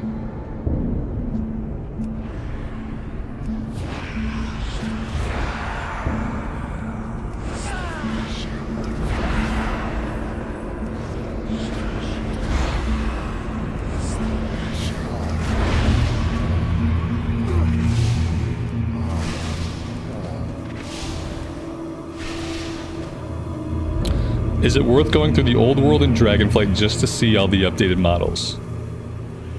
I wouldn't say that. What I would say is if you're going to level a character, you should absolutely do it in the old world. Yeah, old world leveling is probably best leveling, and then by doing that, you'll get to see like all the new assets and stuff they've dropped in.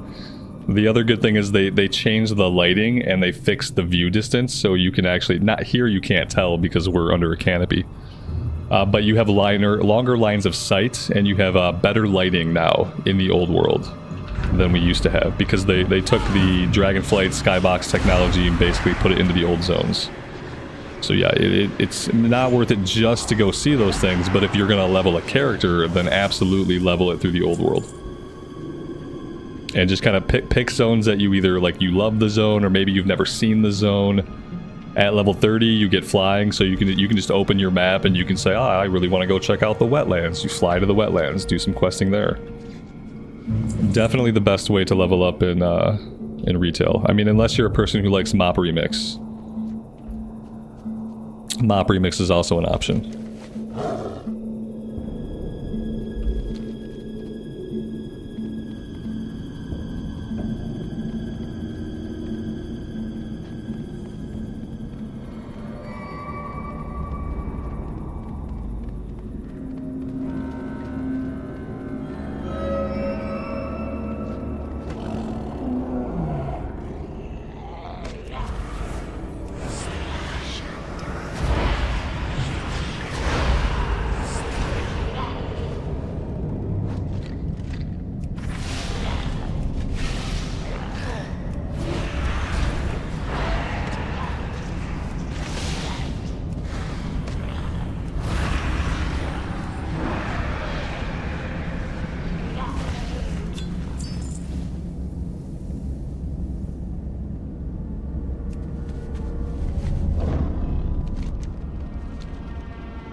Wayne, welcome to the stream, man. Thanks for being here. You're not late, you're perfectly on time. You were on time whenever you show up. I appreciate it.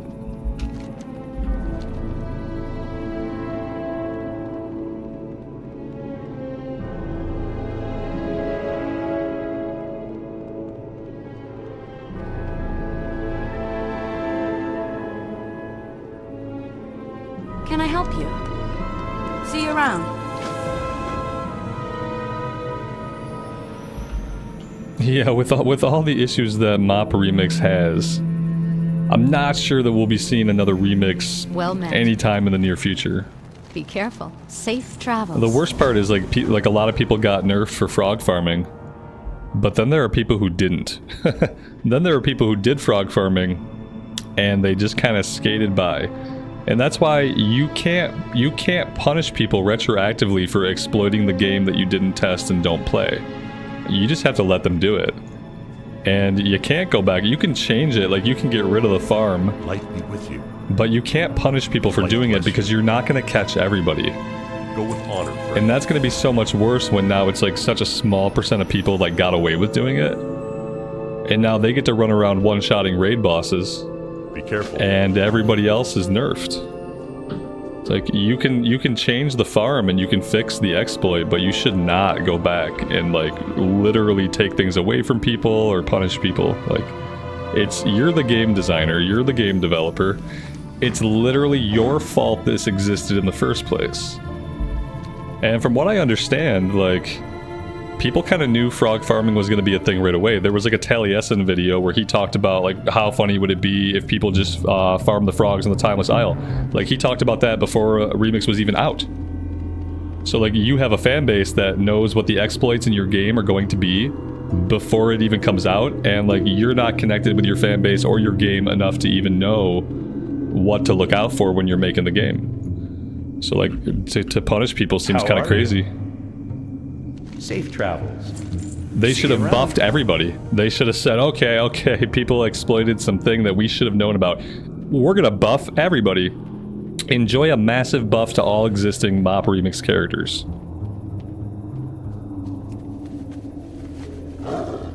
And a big buff to everybody would have been more in spirit with the goals of MoP Remix, I would think.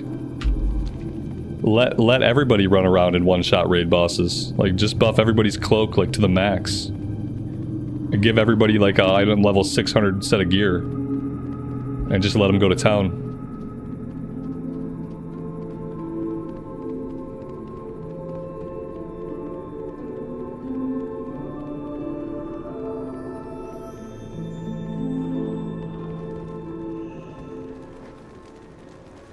Basically, there was a specific mob that dropped a bunch of bronze. There were these frogs on the Timeless Isle.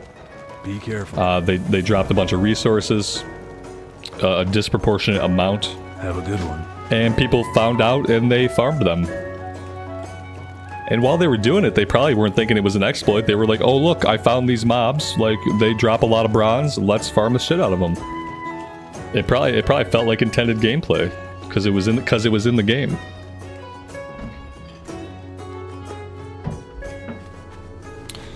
Yep, so that's kind of a bummer. I'm gonna go back eventually and finish off my Death Knight. My Death Knight's level 40. I'm gonna finish it, I'm gonna get it to 70 in MoP Remix, and that'll probably be the only character that I run through MoP Remix. It was a big reason why I just took this character through the old world. Like, I don't want to deal with any changes, I don't want to deal with any shenanigans. I'd rather just level the old-fashioned way. Finish the DK off at some point.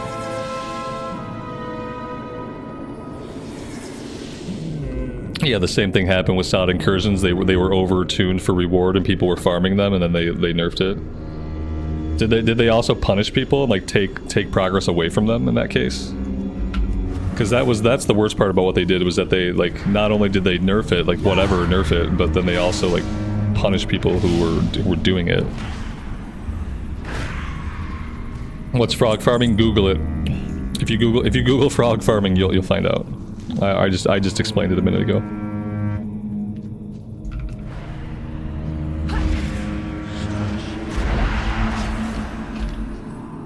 John, good afternoon, man. Welcome to the stream. Thanks for being here.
Yeah, be happy you didn't get in on the frog farm, because you got a lot of your progress deleted. Would have felt really bad.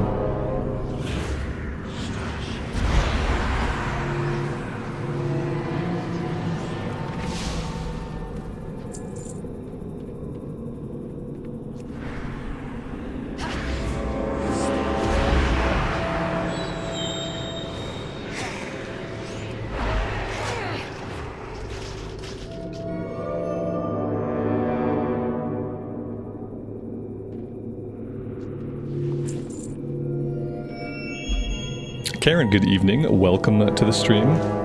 Everything's good. Yeah, it's a good day. Thanks for being here. What's what? What's that? What's Mop Remix? Mop Remix is a new game mode in Retail WoW, a way that you can level characters quickly in the midst of Pandaria content. Let's see, we are done here.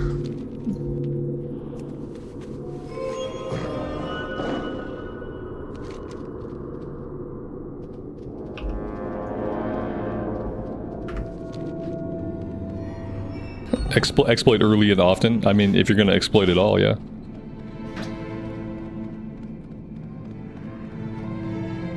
It's not an exploit if it's in the game because they're just not aware of it.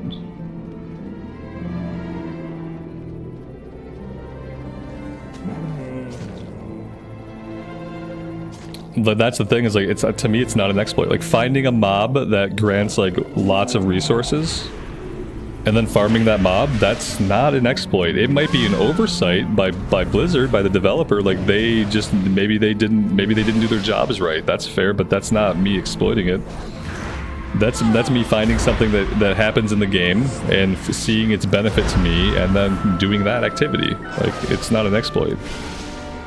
And like treating it like an exploit instead of just apologizing, instead of just changing it and being like, yeah, we really effed up. We should have known about the frogs and we didn't. And to be fair, we didn't test our game very much. And to be fair, we don't play our game very much. Like instead of just being like honest about it and just like apologizing for what they did, they want to like kind of like criminalize other people. Like all these filthy exploiters finding these amazing rewards and then farming them, like all these horrible people. Like no, you're the horrible game developer that doesn't make a good game. Like you just slop some shit together and you hope that it sticks, and even though people tell you, hey, players are gonna do A, B, and C, you don't listen. So like not the players' fault. It's kind of disgusting to blame the players for it.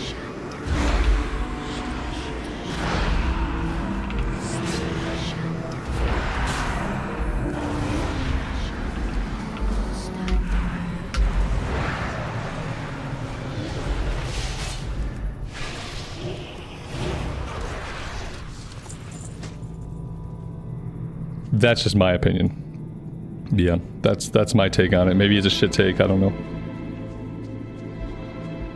We need some more Shadow Weavers. My wife brought me a tuna sandwich, and I am really hungry. So I think while I kill the rest of these guys and head back, I am going to turn my camera off and mute myself, and I am going to eat some of this sandwich. I will keep playing, and I will see you guys on the flip side.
Alright, so I said we would do this. We'll try healing another dungeon today.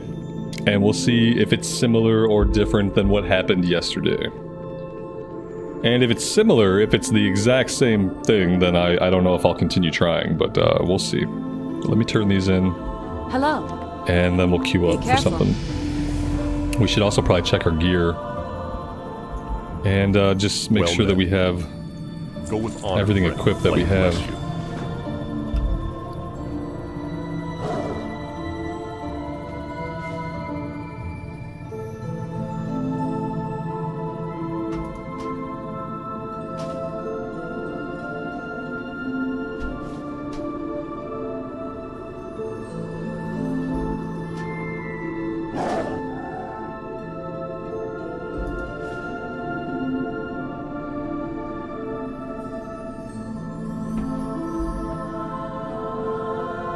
Alright, gear looks good.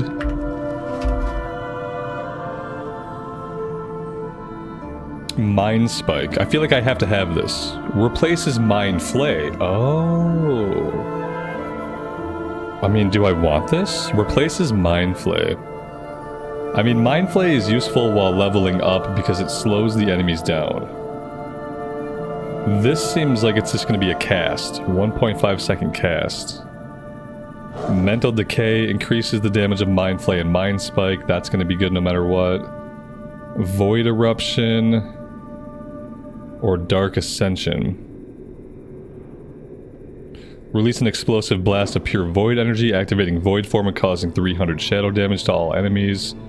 During void form, this ability is replaced by void. This ability is replaced by Void Bolt. Casting Devouring Plague increases duration of void form. Huh. Oh, okay. Sure. After casting Vampiric Touch on a target, your next Vampiric Touch within 8 seconds is an instant cast. Oh, that's amazing. Let's grab that one first. And Shadow Crash. Hurl a bolt of slow-moving shadow energy at the destination. Oh my god. See, this is where I start getting too many abilities. If I take Void Eruption, that's a 2-minute cooldown. If I take Shadow Crash, that's a 20-second cooldown. That eats up the last spots that I have on my bar. I could move some stuff around. I could do this. I could take this off my main bar, put it on my top bar. That gives me 3 more spots to work with that I can actually hit. Levitate, I really don't need that. Okay, I should be good. I should be okay. I'm gonna go with this for now. And let's pop over to Holy. I'm sure we have a couple of talent points to spend over in the Holy Tree. We have quite a bit. Okay, let's have a look. From darkness comes light. Each shadow word pain deals damage. The healing of your next flash heal is increased. Okay. Casting flash heal on yourself reduces all damage you take. Okay. We'll go there. Petrifying Scream or Psychic Voice. Shadow Fiend. Prayer of Mending does 45% increased healing to the initial target. Sounds good. I also should probably have Prayer of Mending out somewhere that I can use it. Probably like right here is good. Words of the Pious. For 12 seconds after casting Power Word Shield, you deal 10% additional damage and healing with Smite and Holy Nova. Mass Dispel I know that I need. Reduces target's physical damage taken by 5% for 15 seconds after critically healed. Reduce the mana cost to purify Mass Dispel. Power Word Shield and Leap of Faith increase target's movement speed.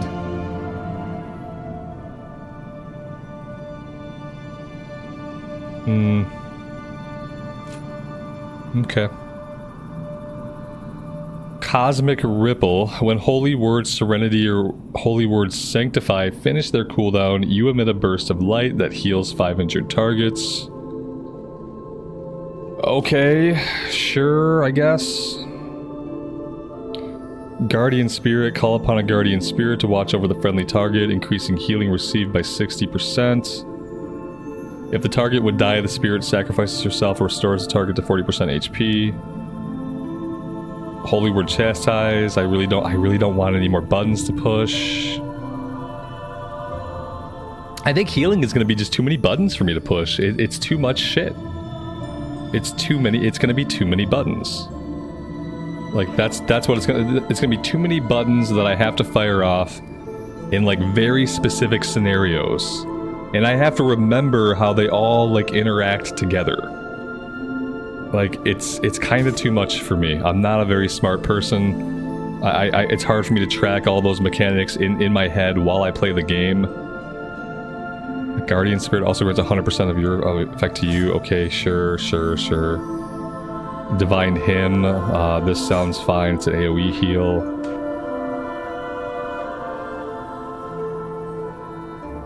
When you cast heal or flash heal, the healing is replicated to the previous target you healed. Okay, sure, that's a nice passive. Yeah, it's gonna be too many abilities, and it's gonna be too many things to have to track and think about. It's not easy. Like, we ran one yesterday and it was awful. I'm gonna run one today and it's... I feel like even if it's successful, like, I'm not even gonna know what the hell is going on. Like... I'm already at a point where I have too many buttons to push, and we're like really early. We're really early in. Yeah, shit, I'm out of room. Like, levitate, I can get rid of that, I guess. Yeah, I don't know, guys. I don't know about this. It just seems like a lot.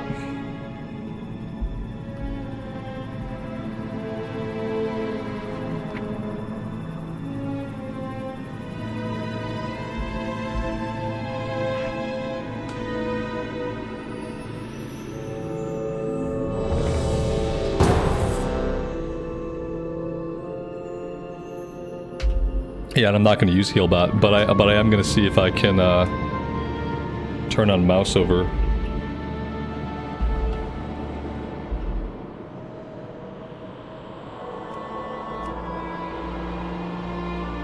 I just want to be able to do it. I shouldn't need a key to do it. Okay, it's fine. Goddess, my group is somewhere. My group is not here with me. My group is somewhere in the run. May the eternal We're probably not going to get these quests done because of that. Where are they at? Oh, I'm not going to get to them. They're going to finish the whole dungeon before I get there. That's probably the last boss they're heading to. And so, like, I'm probably not going to get to cast a heal this dungeon. The funny thing is, here's the messed up thing. In Cataclysm Classic, when you fill somebody with a dungeon finder, and that person joins your group, it teleports that person to where the group leader is at. So if we were at a boss and the healer leaves, when we fill the healer from LFG, that person teleports right to us. But for some reason in retail, when you fill a spot, that person starts at the beginning of the dungeon, regardless of where the group is at. So I wish someone could explain to me why there's a functionality in Classic that exists that needs to be in all versions of the game that simply doesn't exist in retail. Like, it doesn't make sense. It doesn't make sense. Let's do this. Let's go here.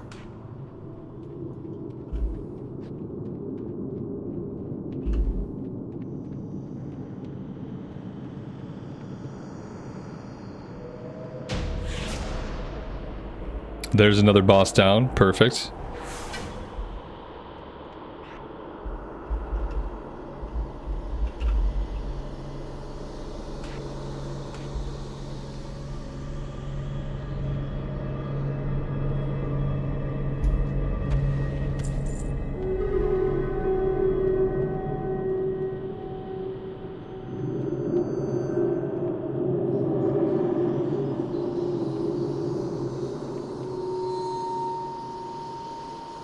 It's not about a checkpoint, though.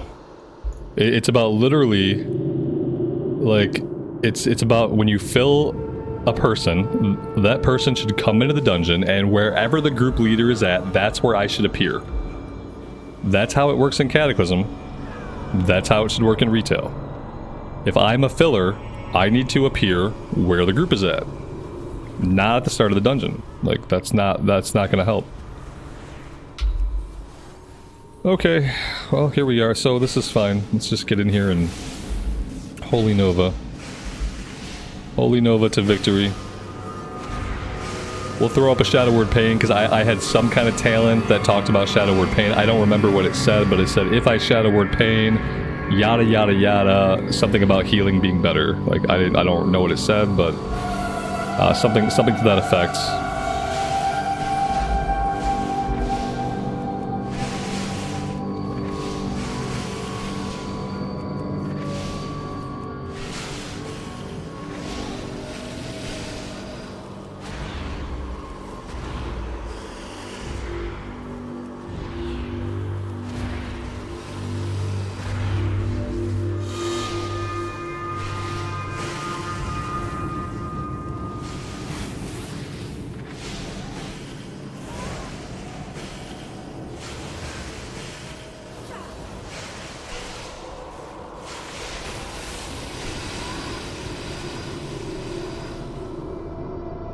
Again today, I can't get my details profile on this character will not stop being broken.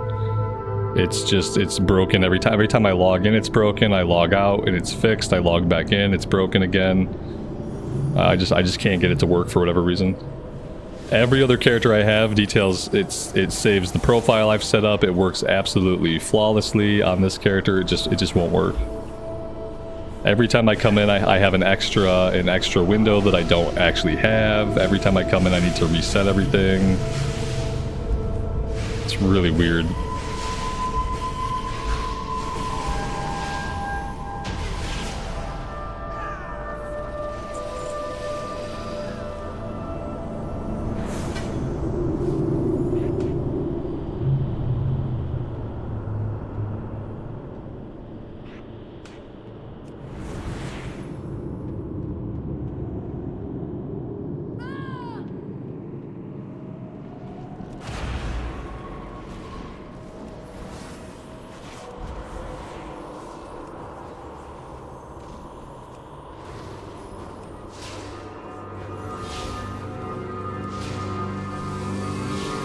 Does recount still exist? I should use recount then. If recount still exists, I'm gonna install recount, because I hate details.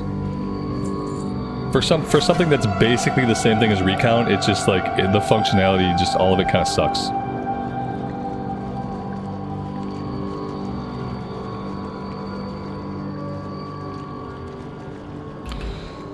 Somebody's name looks like a bot. My name probably looks like a bot too, because I got special characters in it. Oh, this guy right here, A, D, C, D, E, F, G. Yes, A, D, C, D, E, F, G. That doesn't sound like a bot. It sounds like a 12-year-old, honestly.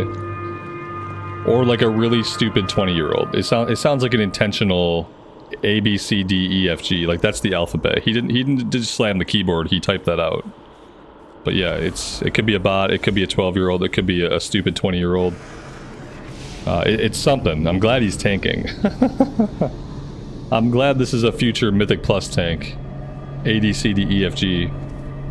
Yeah, for the win.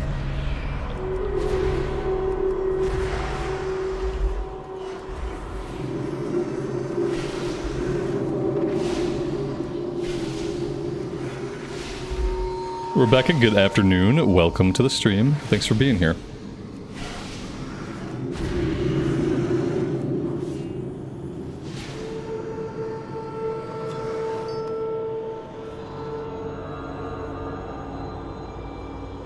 I should have been looting some of these guys. I probably could have completed the quest if I'd been looting everything.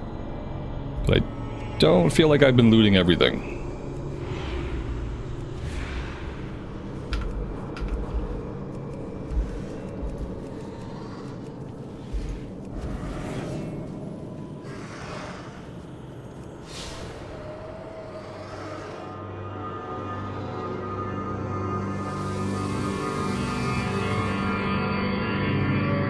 I feel like this person fell off. They fell off, they're gone now. This person's also gone. People are just jumping off, and who knows if we'll ever see them again.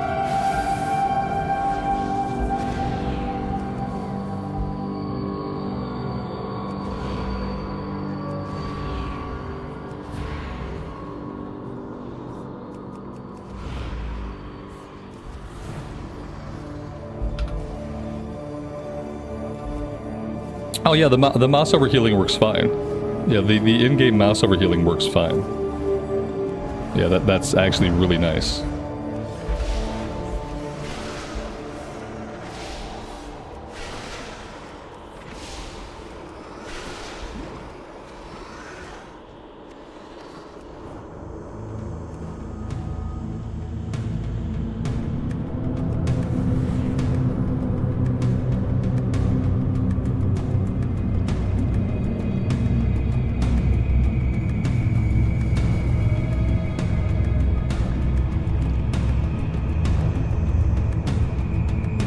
Don't we have to talk to the Tauren guy to like get this going?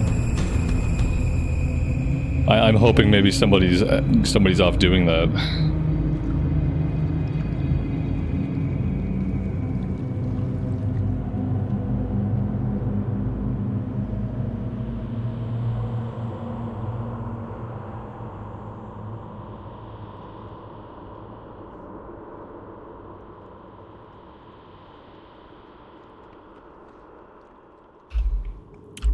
This seems like it's going to be super successful. We got half the group over here trying to just get the completion ping.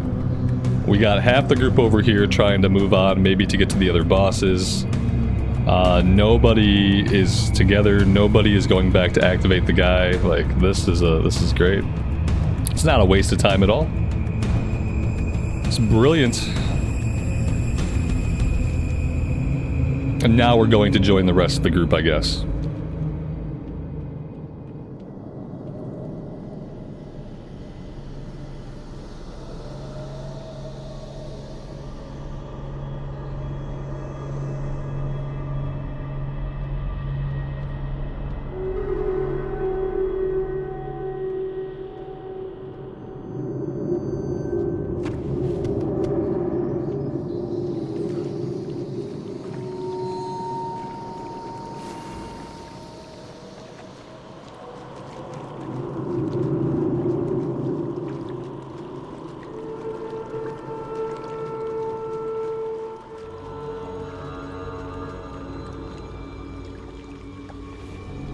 Well, we got one of the quests done.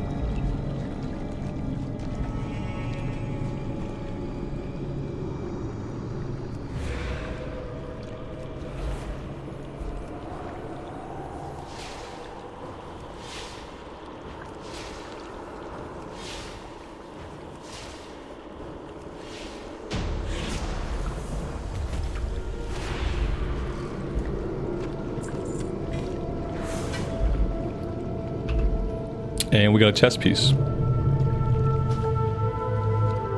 Oh, it's a tunic. That's awesome. I much prefer the tunic and trousers for casters, so that's really cool. I might need an MMO mouse to play well. I might? Are you saying that to play an MMO RPG, it would be best to use an MMO mouse? Kind of like this mouse that I've been using for like the last 10 years? Is this the kind of mouse you're talking about? All those F buttons you see at the top of my bar, those are bound to these. Yeah, every F button you see on the main bar, every function button you see on the top bar, I'm hitting them all with my thumb. I got it, man. Like, yeah, I would not be able to play this game anymore at this point in my life if I didn't have all these buttons on my mouse. It was like life-changing. Moving from like a mouse with a few buttons on the side to having this mouse, which I did a long time ago, like way before I was on YouTube, it changed my life. It literally let me keep playing this game, because there was no way that I was going to keep playing this game, because it was too many buttons to hit, and my fingers can't reach far enough on the keypad. So yeah, I've got all the buttons.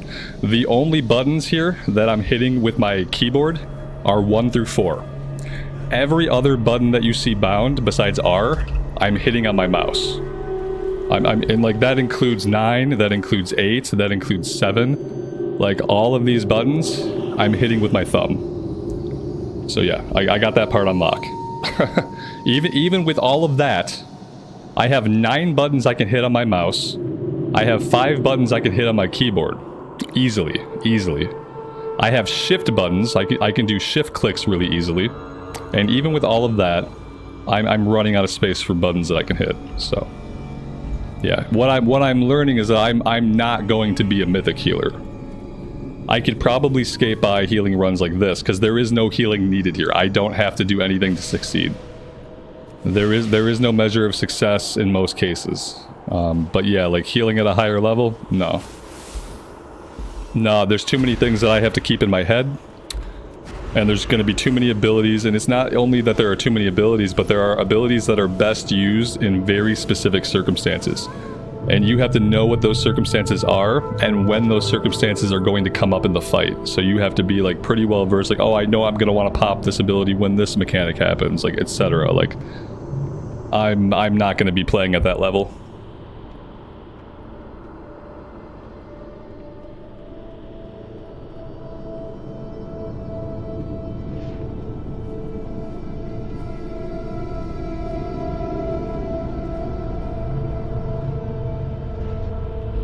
Don't play monk then? I mean, yeah, sure. Like, I don't plan to try playing any other healers. Like, that's for sure. Like, this was my healing attempt, and I'm not gonna bother like trying a bunch of healers trying to find like a healer that's easy to play. I am very happy playing DPS. So if I can't heal, that's not gonna like break my heart or be the end of the world.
Crazy how much damage I do as a healer. I'm doing that much damage because I don't have to heal. Like, you don't at this level, like, you barely have to heal anything, depending on what kind of tank you have. And so yeah, I was able to spam smite, and that was basically. Are we done here? Was that the end of the run? Man, I don't even know. I'm gonna teleport out and teleport back in, and that way I can turn my quest in. Maybe we have one more boss. I don't know. Yeah, like, the thing is, like, this just doesn't seem like it's gonna be fun. it seems like it's gonna be one of two things. Like, at low level, it seems like if you have an okay tank, it's gonna be too easy. And then at a higher level, like doing Mythic Plus, it's gonna be too stressful. It's gonna vacillate wildly between being too easy and boring, or too stressful to keep up and keep people alive. Like, it's gonna be like either of those things. Like, neither of those things are like ideal gameplay. It's not ideal gameplay that it's so boring that it's like you're not even healing, and it's not ideal gameplay that it's so stressful that you're having an anxiety attack the entire run. Those are two different ends of the spectrum that are both bad.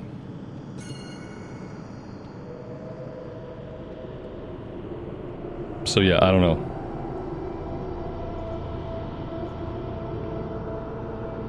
I guess we can, like, maybe we try like heroics later on. Maybe I'll just wait. Maybe I'll try like a heroic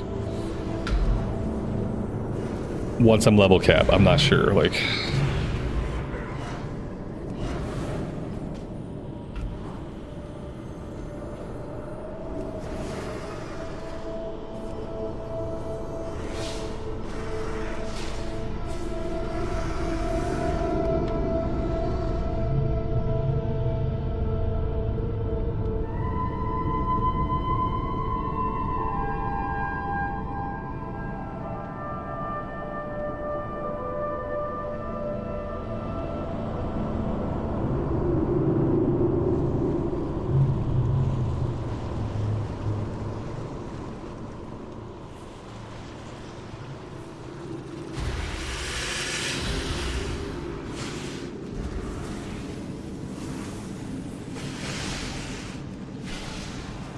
I will point out that the tank is not even here with us. Like, I'm not sure where the tank is, what happened to him, what his plans are for the rest of the run, but we don't have a tank right now.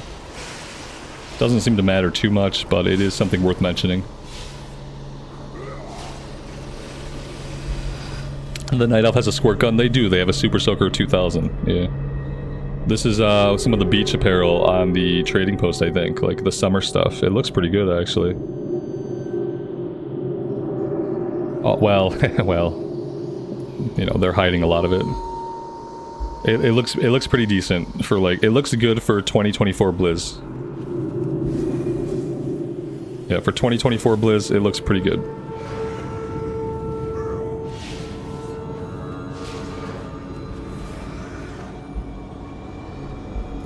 Will I try other classes to heal on? No, probably not. Probably not.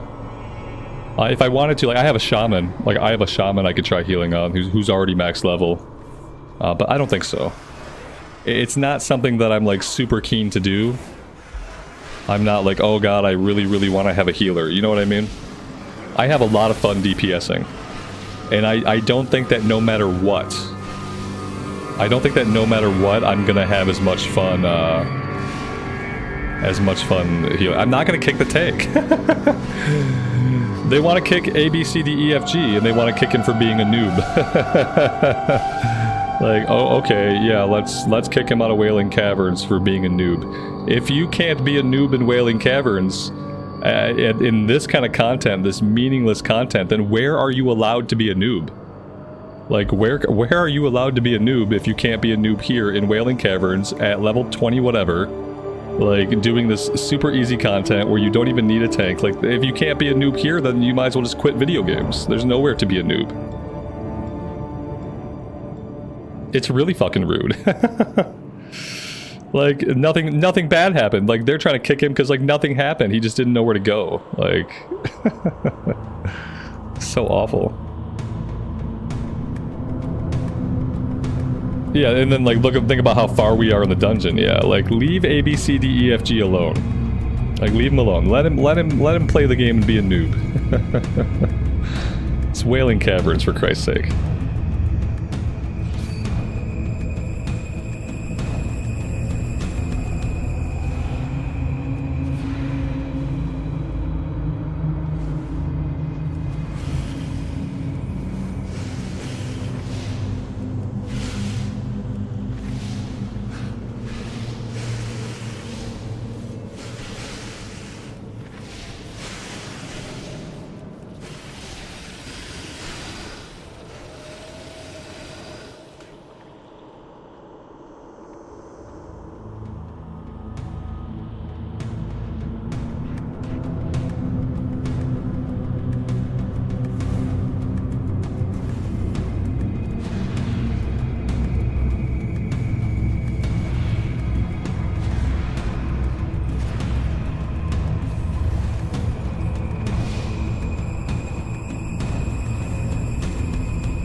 There we go.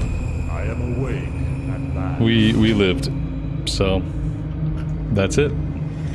We got a ring. Very nice, very nice. We got another ring. There we go.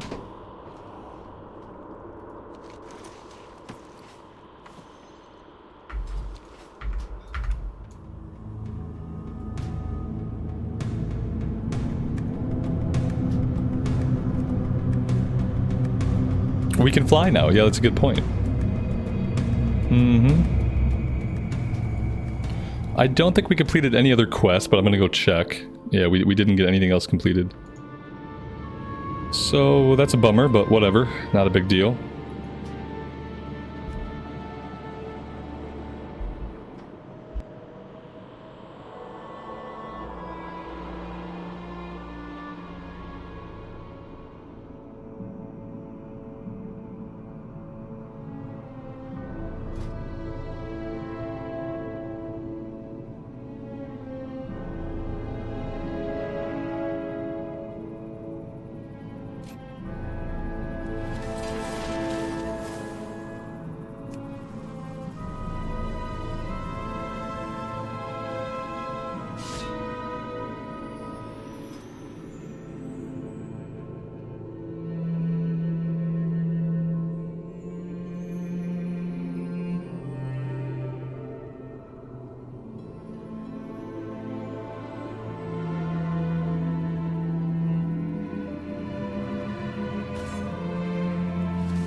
Can I help you? See you around. See you later.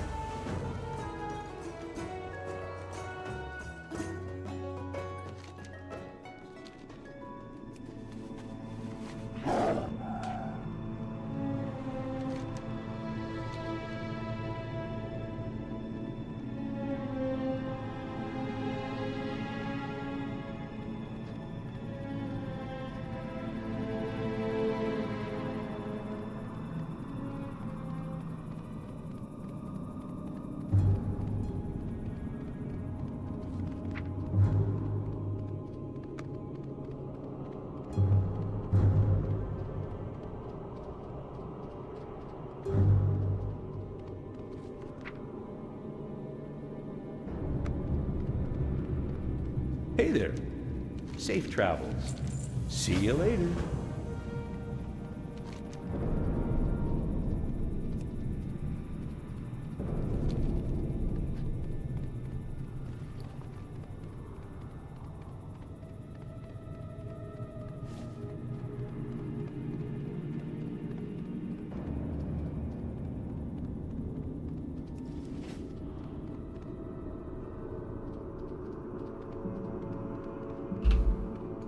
I should probably empty my bags.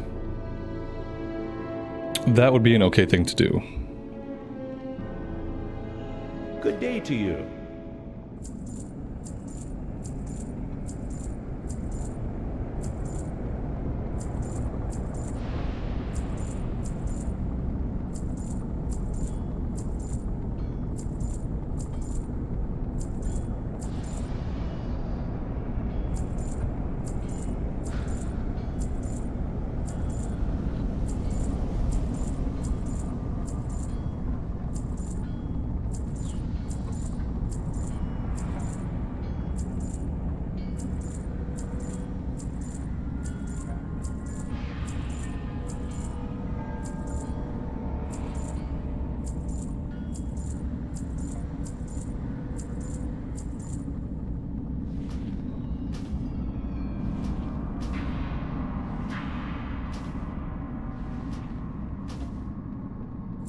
Have a good one.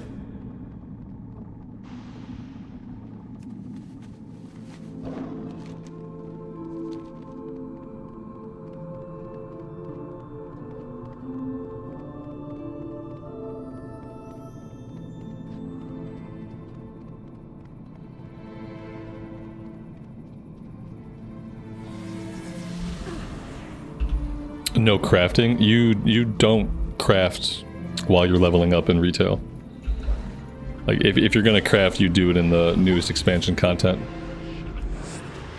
Because you don't craft like the older stuff anymore to craft like the newer stuff. But when you get to the Dragon Isles, you find a trainer and you learn Dragon Isles tailoring, or Dragon Isles alchemy, Dragon Isles herbalism. And you do your professions specific in the most recent expansion. Like, you could go level up old professions, but there's no reason to do it. Yeah, there's no reason I can think of to do it, unless like you want to make some stuff for transmog, but you'd probably be better off just buying it on the auction house. Adhikar, good afternoon, buddy. Welcome to the stream. Thanks for being here.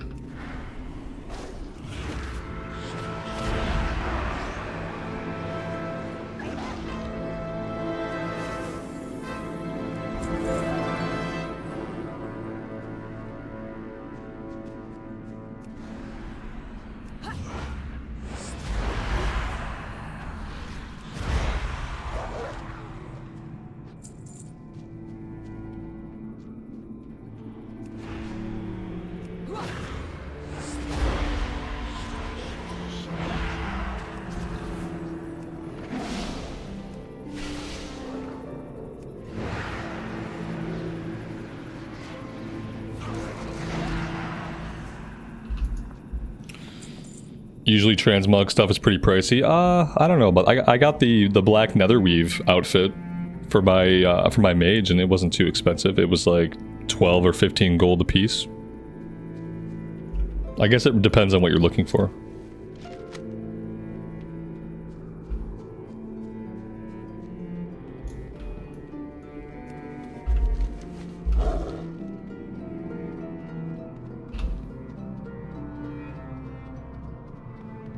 Be sad dog, good afternoon, buddy. Welcome. Thanks for being here. I appreciate it.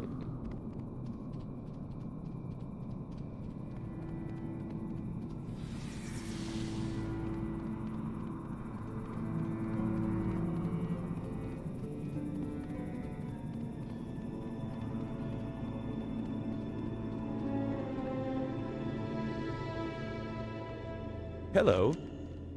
See you around.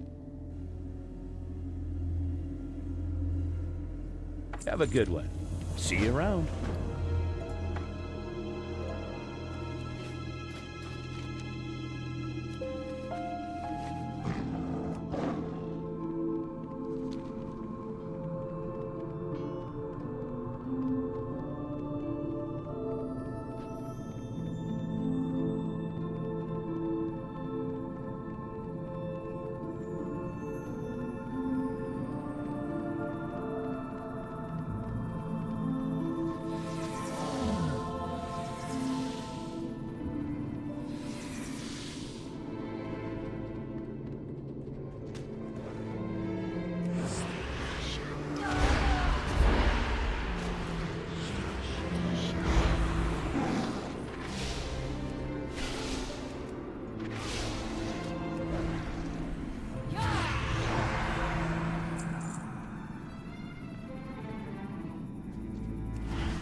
Jonas, thank you so much for the super chat, man. I really appreciate it. With love from Lithuania, the grind never ends. Indeed. Indeed. The grind goes on and on. Always be grinding, that's what I say. Thanks for being here, man. Thanks for the super.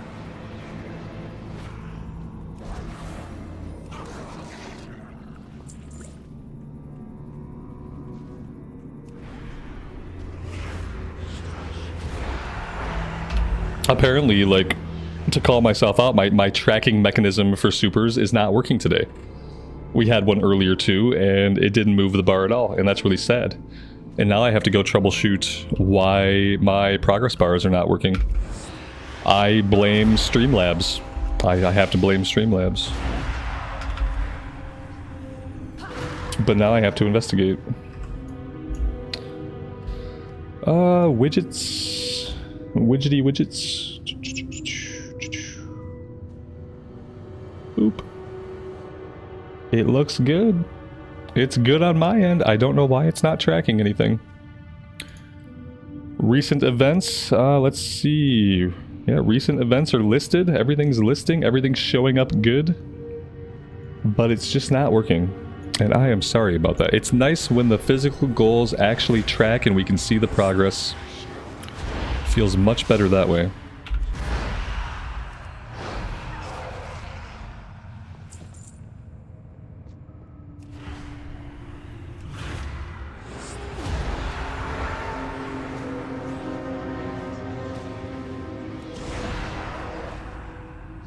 Oh my god, they're turning me into a worgen. They're not only turning me into a worgen, they're giving me a very, like, snazzy outfit. How is the curse of the worgen changing my actual clothes? And giving me a little hat with a little doily on it? That's a little bit weird.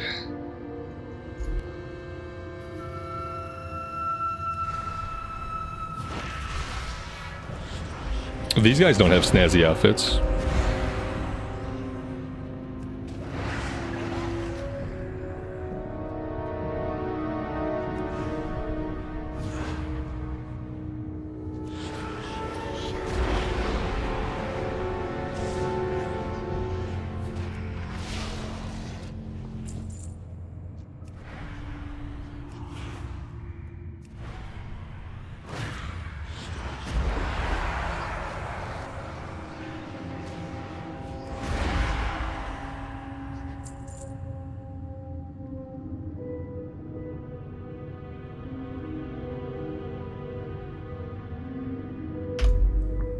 Jonas, thank you for the gifted membership.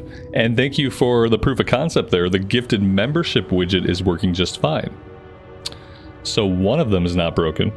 I appreciate that, buddy. That gave me a little bit of data there. So one of my widgets is working, and one of my widgets is not working. And I don't see what the difference is.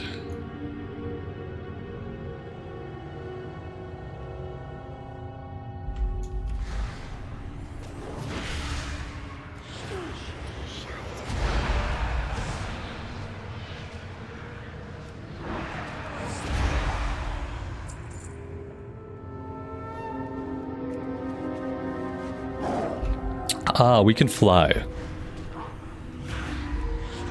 Maybe they'd wear a snazzy outfit if they were girls. They can have like a top hat as dudes too. If we were a dude, we would still have a snazzy outfit. If we just got turned into a worgen, we should be naked. We shouldn't be wearing anything. We should be feral.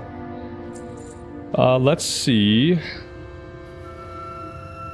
Is it broken or not just working for currencies? Add a card. Thank you so much for the $5 super to test that out. It looks like it's just not working. Yep. And in the past, I've seen it adjust for currency. And today, it's just completely busted. I appreciate the super, though. That's awesome of you.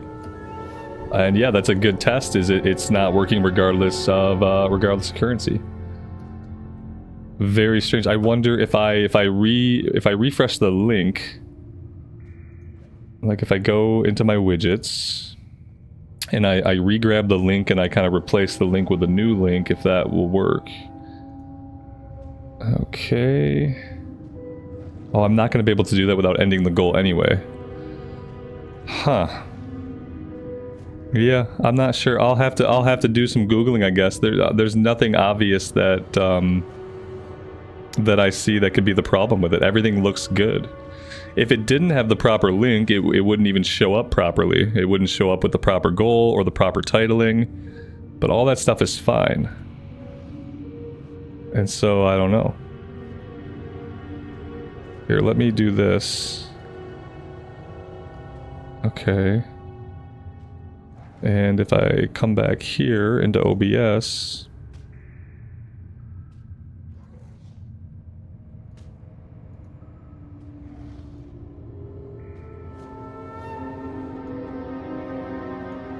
Go to properties.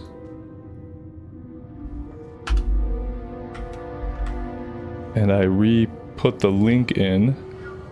Nope, no change. Okay. Yeah, I've done all the troubleshooting that I know how to do. And it's still busted. Great, great, great, great, great. Jonas, I'm sure it's not working. I appreciate you guys. Yeah. I appreciate it. It's not working. And I just refreshed the link from Streamlabs and put the link again into OBS. And then like even when I look at it in Streamlabs, like it's not working there either. So it's not even just the overlay that's busted. It's just not doing it. It's just not doing what it's supposed to do, guys. And I'm not sure why. It's so weird. Everything looks good. I am sorry about that. I will try to get that fixed going forward. Because yeah, that's a bummer that it doesn't work. It's pretty hard to track a goal if your tracking mechanism is busted, it turns out. Especially because you guys all have your own lovely currencies, and like, I don't know the exchange rates, so I can't even track them in my head.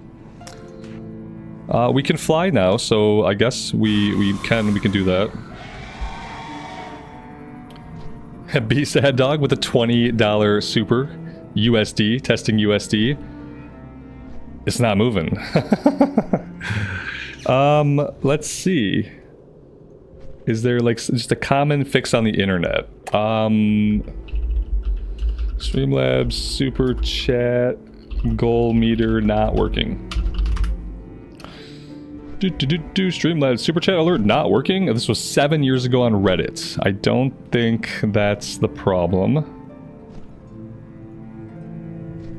Widget's not working. Refresh your browser source by deleting all of your widget sources and re-adding one. Yeah, delete it and re-add it. Yeah, I mean, that's fine. I don't see how just like updating the link isn't the same exact thing as deleting and re-adding it. It's not even working. When I look at Streamlabs itself, it's not working there either.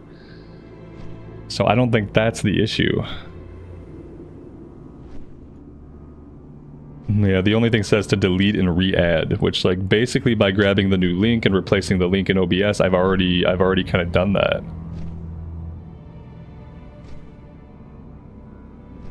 Okay, let me try one more thing. Let's delete it entirely. Let's remove it from OBS entirely. So if I just like completely delete it, remove. Okay, let's remove it. Okay. Let's re-add.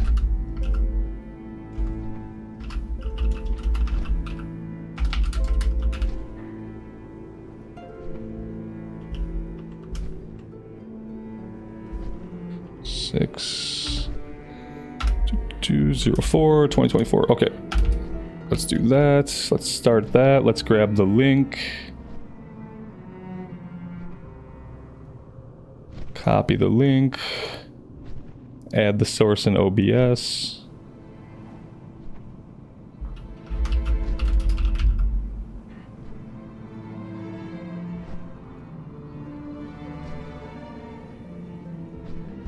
Boop. Boop.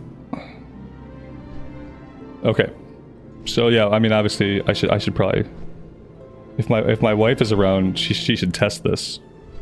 Amy, if you're listening, you should super chat me, so I can see if this is working now. Because if this isn't working, then I'm out of ideas. But anyway, let's keep playing the game, shall we? Cataclysm happened to Streamlabs. Cataclysm broke it, possibly. Yeah, I can't figure out why it's working, so the only advice the internet had was to delete it entirely as a source in OBS and re-add it. So I've done that. I wonder if that's the fix, then I have to delete that source in OBS every day and recreate it every day, which is not a big deal. It's not a big deal, but it's kind of a problem. Of course, Robert just starts having visible goals, and as soon as I start having visible goals, the visible goals stop working. Makes sense. That's about my luck. I have that kind of luck. Decides to do goals, starts doing goals, goals stop working. No more goals. It's a bad time. Thank you guys so much for the supers. I really appreciate you guys. I'm sorry that it's not working. We'll find out in the coming days if I can competently manage my stream in a way that the goals actually work. So far, I've had mixed success. And the funny thing is, like, the membership one, I've never had to re-add the membership one. The membership one I added one time. It's been there the whole time. Let me check one other thing. Nope, the Kata one is busted too. Okay, so that's not what it is then. Alright. Anyway, moving on. Moving on. Noah, you started healing heroics today. It's been pretty okay. That's good, man. That's awesome to hear. I don't know what my own healing career is going to be like. It might be short-lived. I need to be in here to find the Tauren journal page. Here we go.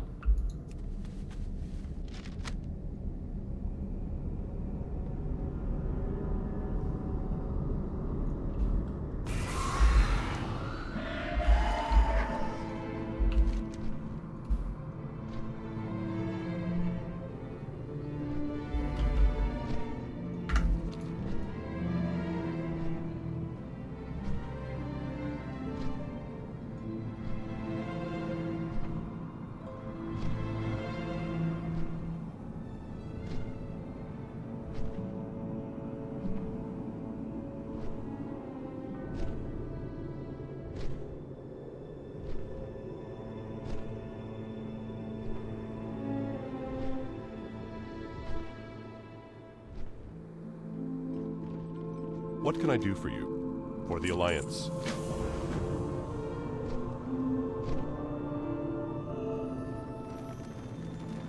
You need something? For the Alliance.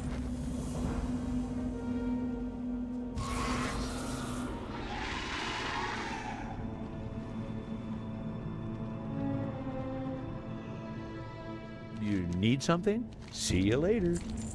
Safe travels.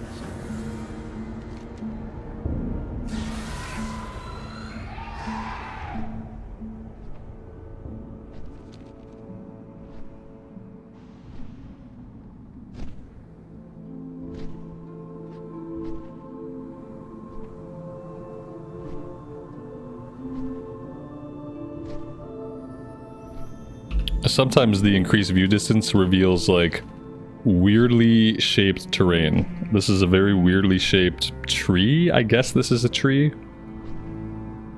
It has a strangely shaped canopy. It almost looks like we went into playing Minecraft.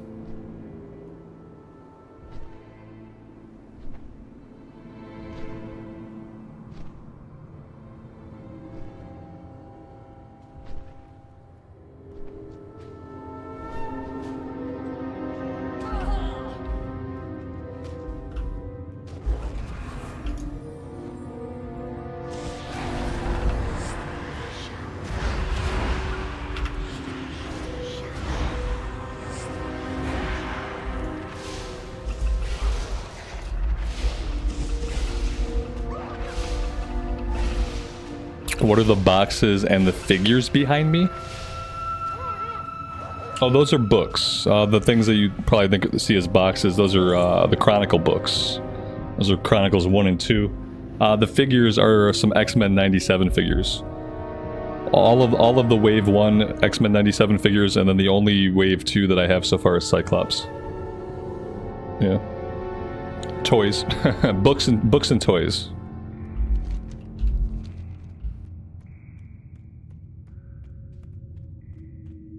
Grabbing the journal page would be a good idea, since that's why we're here.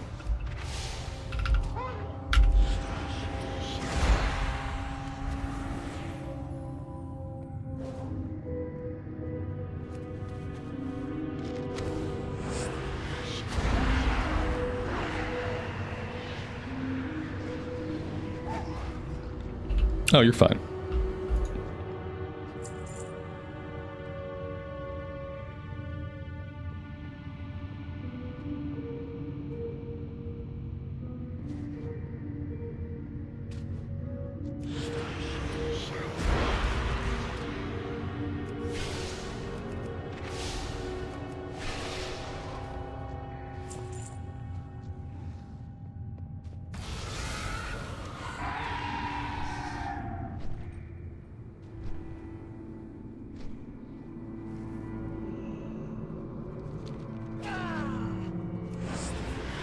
Of course. Oh, I land to use... I'm thinking like the Hearthstone will probably be faster. Let's just Hearth out of here. And of course I get jumped as soon as I land. Alright, now let's Hearth out of here. Yeah, that's my pre-order mount. I'm rocking the pre-order mount in anticipation of playing the War Within beta in 2 days. Yeah, the 5th, right? Yeah, 2 more days. Wednesday the 5th, we're going to be checking out some War Within beta. Fingers crossed. We are supposed to be doing the beta then, so... That assumes Blizzard actually gives me access like they're supposed to. We'll see. How are you? Have a good one. See you around.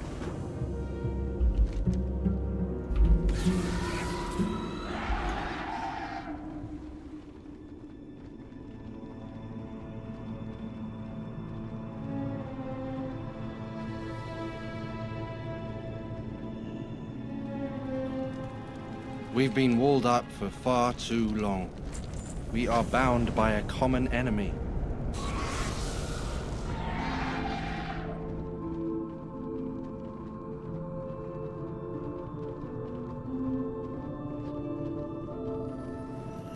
Greetings. Farewell. Go with honor, friend.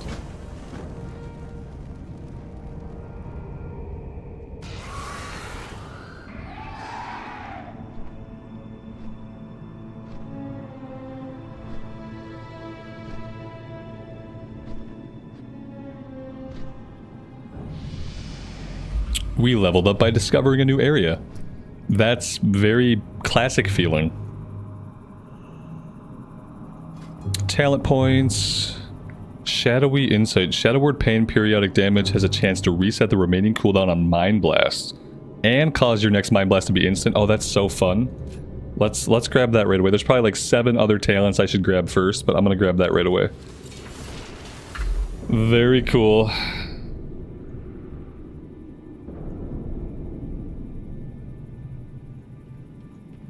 Yeah, the stuff I saw looks good too. What I worry about with War Within is that all of it is underground.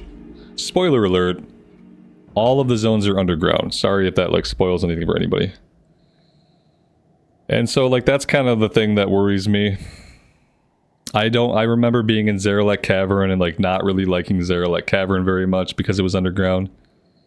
The Arathi area has the illusion of like not being underground because they have the giant crystal in the sky. So it's almost like, you know, there's sunshine kind of. But the other areas seem very like underground-esque. No spoilers, there's like you're gonna get light spoilers here. And then if anybody doesn't want spoilers at all, like don't show up on Wednesday. Please show up on Wednesday for the stream, but if you don't want spoilers, then yeah, honestly, like you'll get spoiled to some stuff, I'm sure. So we'll see. We'll see how much beta I want to play. I would really like to test things though and check out like hero talents and make sure all that stuff feels good and be able to provide feedback if it doesn't feel good. I'd like to actually be able to test things. But yeah, by doing so, we might get some like spoilers. Just one zone is underground. I think they're all technically underground though. I'm pretty sure they are all technically underground. Like, the Arathi people, they're underground. There's a giant crystal in the sky. So they're for sure underground. The Nerubians are for sure underground. And I'm not sure about the other area. But yeah, if I'm looking at it right, like I think they're all technically underground, even though some of them appear like less underground. I think they're all technically underground. That's why it's called War Within. As like an analogy, like War Within, Inner Turmoil. But also War Within, it's the war within the planet. It's the warring that's going on like under the... Yeah, it's the War Within. That's kind of why it's called that. Let's see.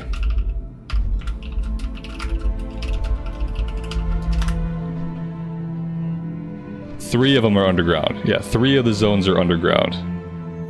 There's 4 new zones, and 3 of them are underground. There we go.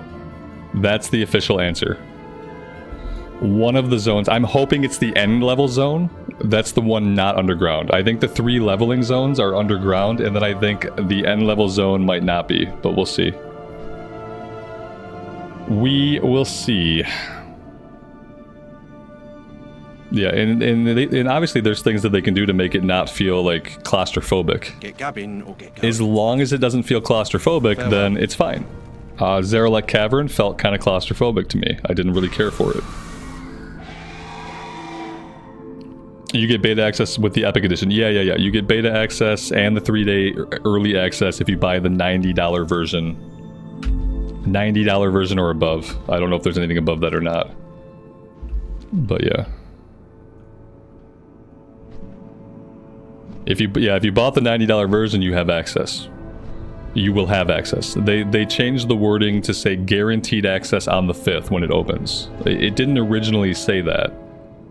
But then when they did their big announcement, they changed the wording.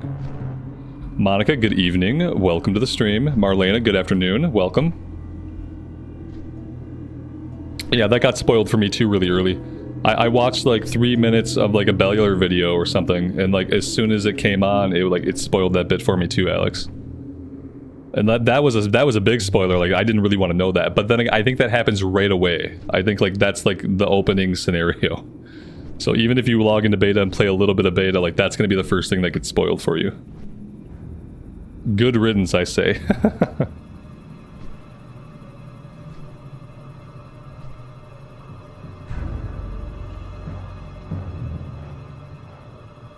King's honor, friend. Be careful. Any friend of Greymane is a friend of mine. Keep your chin up, eh? Let the light of the new moon guide you. You wouldn't want to see me when I'm angry.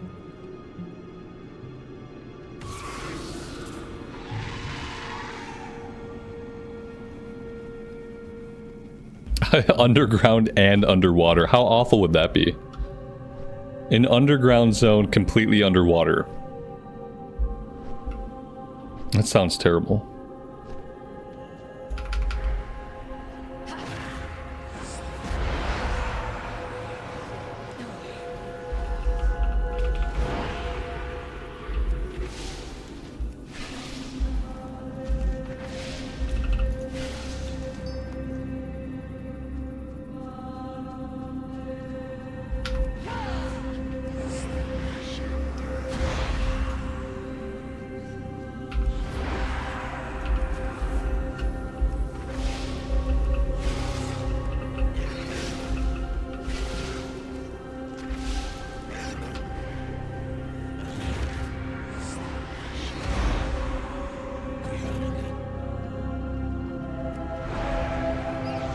Oh, I'm on mute.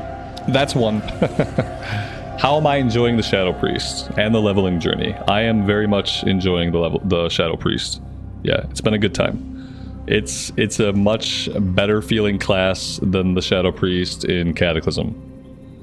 And leveling just feels better to me. I'm just having a really good time with it. Yeah, I think I'm gonna focus on like taking this character all the way to max. And like obviously this week we will be playing a little bit of the beta, so I'll try to like, I'm gonna keep this character going though. And maybe we'll have some days where like the morning we'll do the beta, the afternoon we'll do leveling on this character. Because my goal is to, I want to make sure I get them leveled up while the time walking event goes on. Because from 60 to 70, like the best thing to do is just dungeon grind time walking dungeons. You level up really fast, you don't have to do the Dragon Isles again, so that's nice. And also, while you're doing those dungeons, you start to get some pretty decent gear. So I want to make sure that we can cap this character out while the current time walking event is going on. War Within beta starts on the 5th. Yeah, starts on the 5th. So if you are someone who bought the $90 edition, or you just get extremely lucky, you will have beta access on the 5th. Yeah, no love for the Cata Priest. Yeah, I mean, it is what it is. I didn't make the game or design the class. I can't take responsibility for how I feel or don't feel about it. Did you watch me the last time I was leveling that character? Like, it was not a fun time. Like, and it's not any one thing. What's your story? It's like a bunch of things that come together. That's enough gabbing for me today. Good day. It's honestly really annoying to level up quickly without level scaling. Like, I'm not a big fan of level What's scaling your in plan? RPGs. But live also, Greymane. I'm not a big fan of leveling quickly. But if you are going to level up super quickly the way you do in Cataclysm Classic, you should have level scaling. Because it gets really annoying That's enough gabbing for to me be in a today. zone and to start out leveling everything. First you start out leveling the enemies. Now the enemies are all gray. Now you're killing them all in one hit. Now you're out leveling the quest. Now the quests are going gray. Now you're not getting XP. Now you have to go to a different zone. You can't finish the zone story. You have to go somewhere else to find quests at your level. So that's a really annoying part of leveling up in Cataclysm, is that you out-level stuff, there's no level scaling, and you constantly have to be seeking a better place to level up. The class design is not as good as retail, and the class design is not as interesting as vanilla. So it's falling in this really gray area where the classes are completely built for endgame content. They're not built with leveling in mind. The talent trees are not built with leveling in mind, and the talent trees do not feel enjoyable to progress through. You can go 20 levels without training your new skills, so at that point where new skills don't really matter, I would say just give me my new skills. Give me my new skills. Don't make me go back to the trainer. I'm leveling so fast, and the trainers are few and far between. I don't want to have to go back to town. So I'm going like 20 levels in the 30s and 40s without going back to town, without training my abilities. There's so much about the leveling experience that is simply not fun. The leveling experience in Cata is something that you just have to get through in order to enjoy endgame. I already have a character that I enjoy endgame on, so I'm not in a big rush to level another one in conditions where the leveling simply is not enjoyable. It's not a good time. Patrick, thank you so much, man. I really appreciate the super chat. Thank you so much for the $10. Our Streamlabs stuff is still broken. Yeah. I deleted, I reset, I made a new goal, I pulled the new link out, I put the new widget into OBS, and it just doesn't work. And the internet doesn't really seem to have like any other real answers. And so I'm wondering like what the heck is going on with it and what I'm gonna have to do to fix it, because it has worked on other days. It has been working just fine for the most part, and today it just completely stopped working. And you guys have been really awesome and really generous and really patient. And I'm very disappointed in myself for not being able to like display that on the screen in a visible manner. I'm not happy about it. It's very disturbing to me. I like seeing the progress bar too. Yeah, I like it when it fills up. Like, it's a good feeling. It's nice to have visible goals, and like the fact that I haven't been able to get this to work today is incredibly disappointing. Moreover, is like there's really I can't figure out a reason why, and the internet doesn't seem to have any common issues as to why it wouldn't work. Everything just said reset it, which, you know, we've done that a couple of times now, and it's not tracking anything. Even when I go into Streamlabs, like, it's not that it's just not showing up in the overlay, it's not showing up in Streamlabs at all either. But it's clearly linked. You know, the membership one is tracking, but the super chat one is not. And that's the weirdest thing. Like, why would one widget be working and the other one is not? That's the part that I really can't figure out. It's like, yeah, one is working, one is not.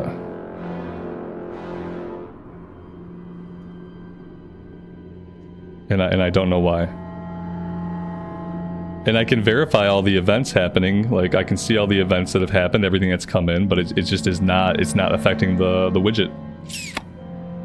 So yeah, the first thing I'm gonna have to invest in maybe is better widgets. Like, I don't know if the widget itself is the problem or what's going on.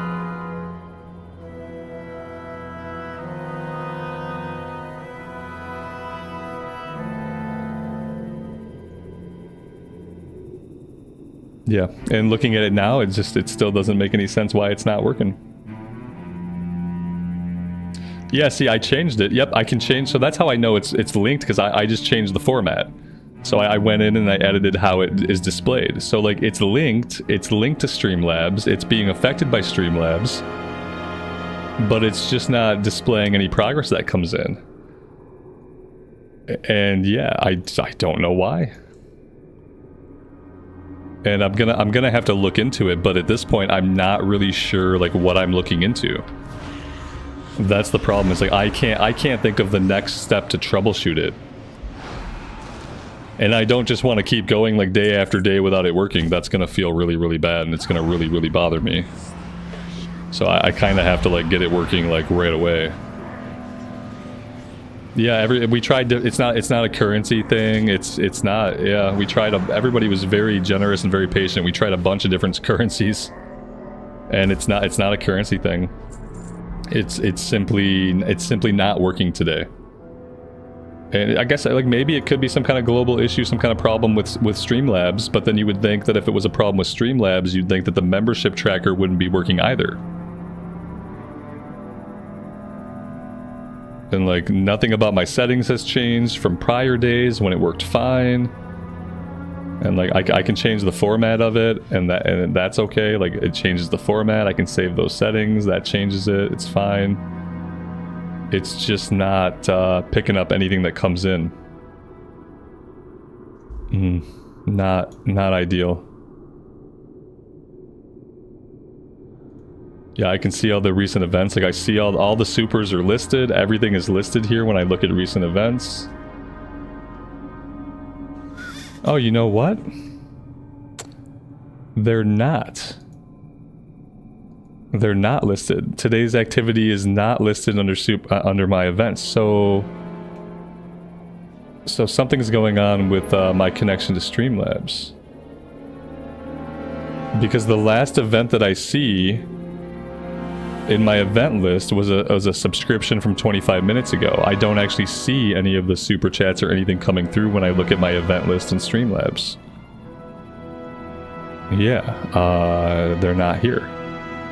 Huh. Okay.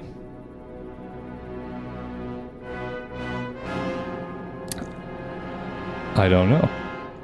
Reload widgets.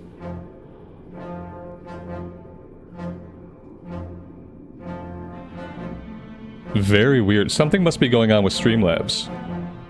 Because yeah, I don't see... Usually I have this page where it lists all the recent events that happened. Any subs, any memberships, any supers. It just lists them out. And I can see details about them. And it's not tracking anything from today except some subscriptions from a little bit ago. It's not tracking any supers. It's not tracking members. And prior days it was showing all that stuff. So now I'm like very confused.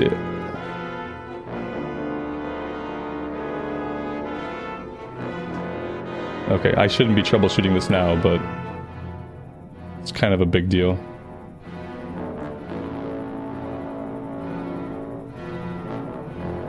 Okay, yeah, I'll have to see. Log in and log out of Streamlabs. Yeah, you'd think if it was a connectivity issue, like I wouldn't be able to make changes. But yeah, we can try that. If I log out, will I ever get logged back in? That's the real question.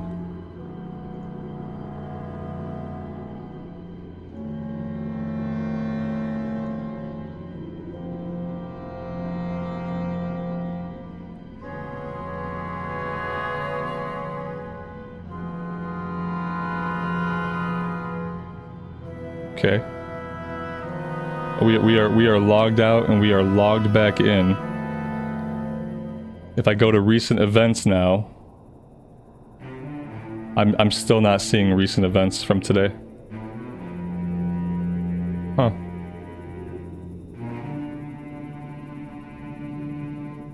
Very strange, very disappointing. I don't know what to do. I'm gonna have to research later and see if there's like some kind of global issue happening, or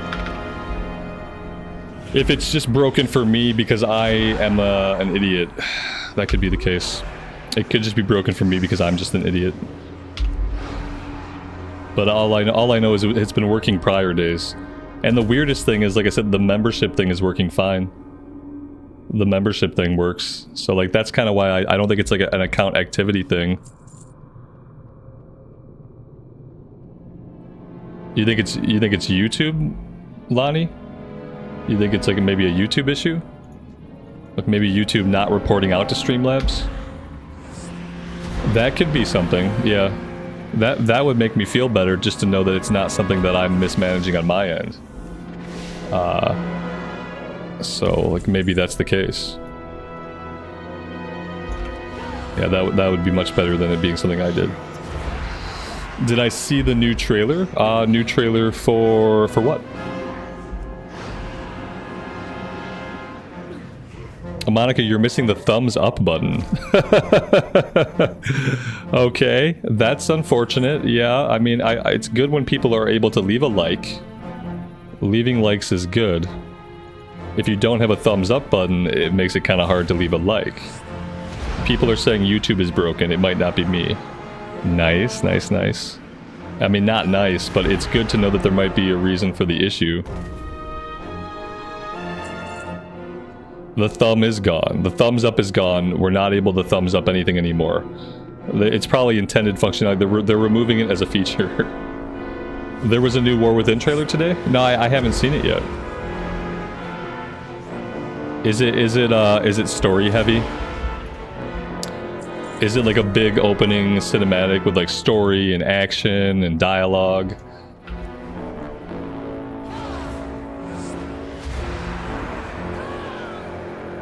Can we watch it? I'm not sure if I have anything set up to do that. Let me see if I have a scene set up to actually see my desktop.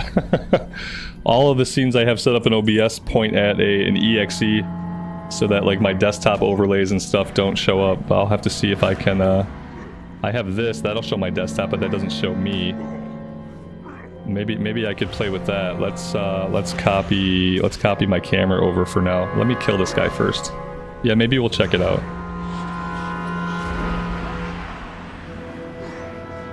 I just have to change some things really quick.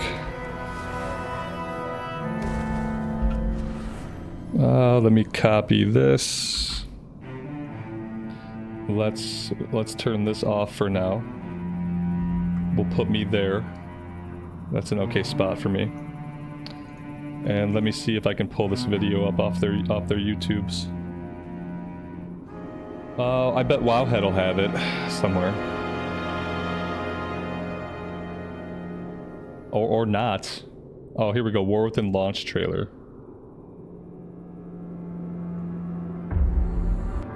Okay. Let's drag this over. Let's full screen. Mount up in the air so I don't get hit. That is a good idea. Boop.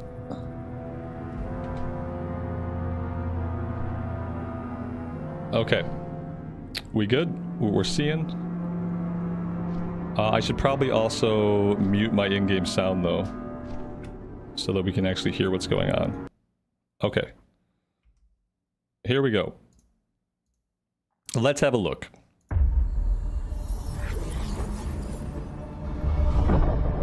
For so long, I've watched you all. Your mortal struggles, your proud defiance, the loneliness you pretend not to feel. You cling to hollow faith that can't sustain you. You revel in power that cannot withstand what is to come. You convince yourselves that you are of purpose, that your great deeds can make a difference. But deep down, you know the truth. That when all your illusions are burned away, all that is left is your fury.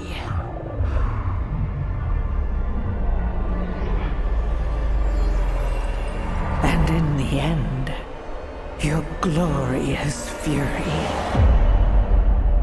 will be mine.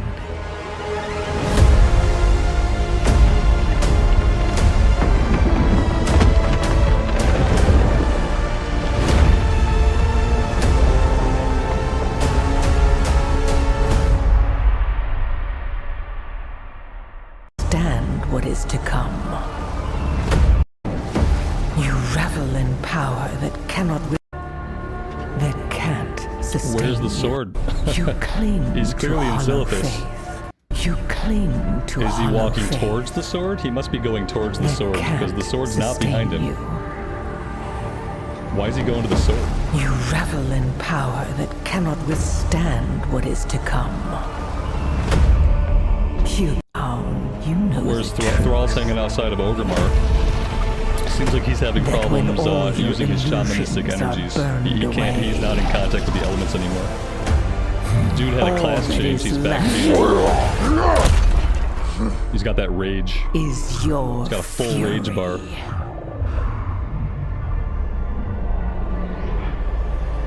Glorious fury I think she's gonna be a good will villain. be mine. Yeah, I like the smirk. Okay. Yeah. Yeah. Okay. So yeah, I mean that's a trailer. Like it's pretty good. There's no action. Nobody's fighting anybody else. No. Yeah, we got the whole monologue from Zalatath. It's pretty good. Not bad. Let me fix this. Let's go back to this. All right, we're back. He went back to Warrior, yeah. The smirk was nice. Yeah, I liked it. Yeah, she's gonna be better than any of the villains of Dragonflight who were all just like they sounded like and they acted like really bad Saturday morning cartoon villains. They actually like comparing them to that like does disservice to Saturday morning cartoon villains, some of which were written very well and voice acted very well. All the villains in Dragonflight just made me every time they talked I wanted to cry because it was just so bad. They were so badly voice acted. A lot of it was the modulator that it's like they took voice acting and they put it through a generic cheesy villain modulator and they made every villain sound completely stupid. So Smirk Lady is Zalatath. Yeah, she's been set up as the villain of the War Within, possibly the villain of the whole World Soul saga, but I'm sure there's a bigger bad behind her.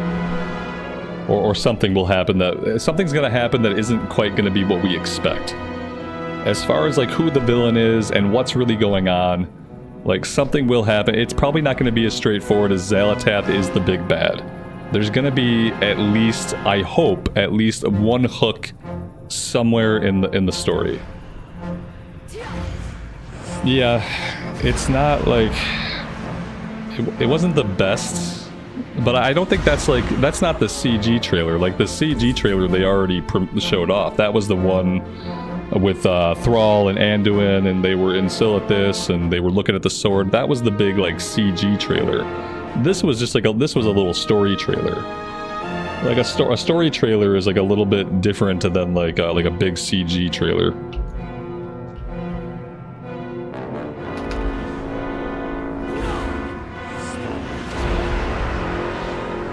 Yeah, the CG trailer was the one they showed off. They showed that off at BlizzCon. I don't know if we'll get another big trailer like that or what.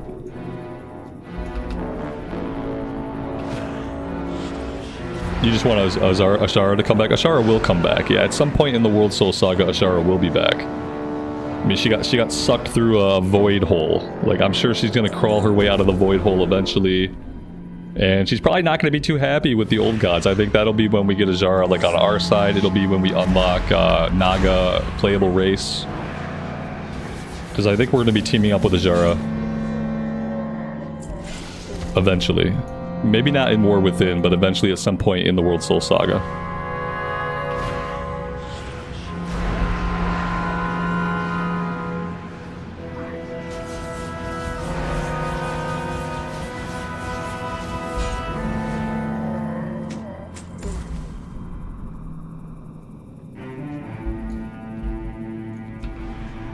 It's better than the Jailer. It's much better than the Jailer in the sense that, like, at least we know who Zalatath is. At least Zalatath has been an established character. At least she has a backstory, an agenda, like a personality. There's really like no way you could do worse in creating a villain than with the Jailer. The Jailer was definitely like the most ill-conceived, like just not fleshed out in any conceivable way. Like, yeah, it was obviously just really bad. Like, thankfully, we'll probably never have a villain again as bad as the Jailer.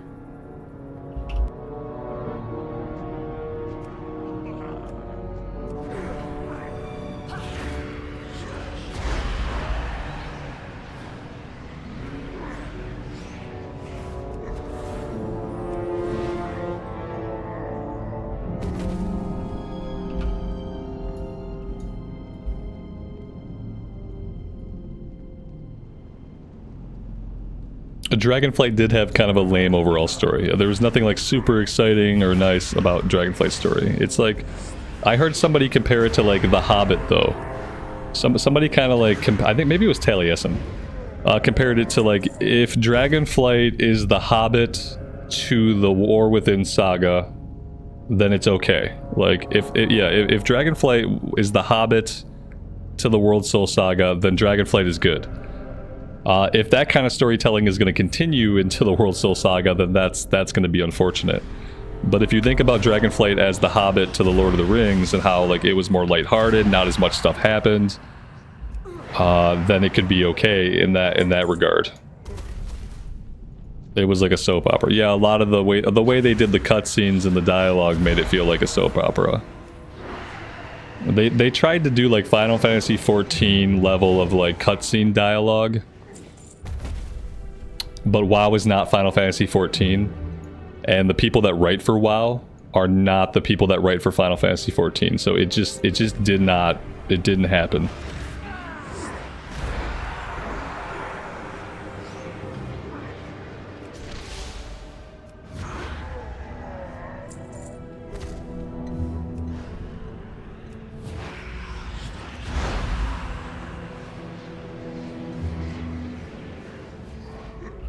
Now, keep in mind, the story that we got about the Jailer was probably not the original story for the Jailer. Like, there's a lot of theories about like who the Jailer was really supposed to be, and a lot of those theories about what he was going to be are much more interesting than what we ended up getting. What we ended up getting seemed to be the result of a time crunch, seemed to be the result of like a mixed vision of what the story should be. Like, we got a version of the Jailer that was probably never the plan the whole time. And we'll never know for sure, like, what it was supposed to be. But I don't think what we got was, like, the original plan.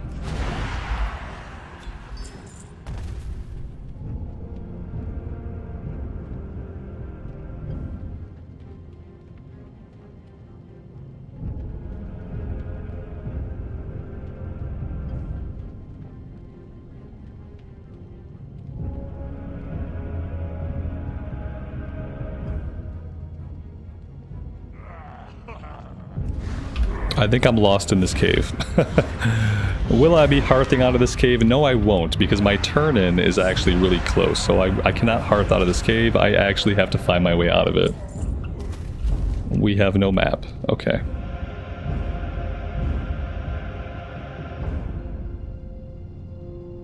That's what you get when you try to please a large, broad audience. You get a soap opera. That's fair. That's fair to say. Yeah, you have to, like, instead you have to do something and do it well. And make people who like that thing that you're doing, make them happy. Because no matter what you do, you're never going to appeal to everybody. So you might as well tell the story that you want to tell. Tell that story really well. Stop worrying if you're like being diverse enough or if you're appealing to enough different types of people. Like, stop worrying about all that shit. Come up with a good story. Tell that story in the best ways that you can. And that's it. And then you make people happy who are happy with it. There's always going to be people who are not going to be happy with the story you tell and that don't like the story you tell. But you are never going to make everybody happy with a story.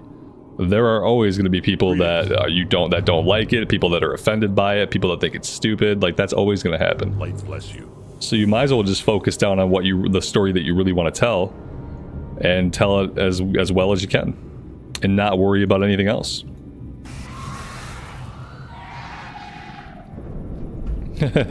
WoW was better when it was big sweaty men beating the hell out of other big sweaty men. I mean, that's like a very, like, that's a gross oversimplification, but yes.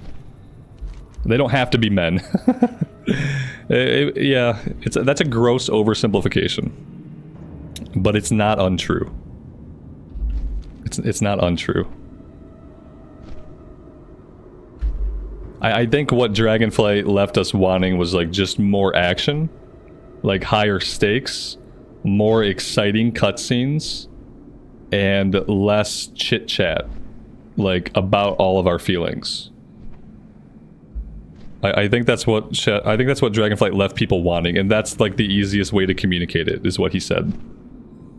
Yeah, I think ultimately we just want like more badass moments, more like action moments. It's supposed to be a fantasy story, so like having really cool stuff happen is important.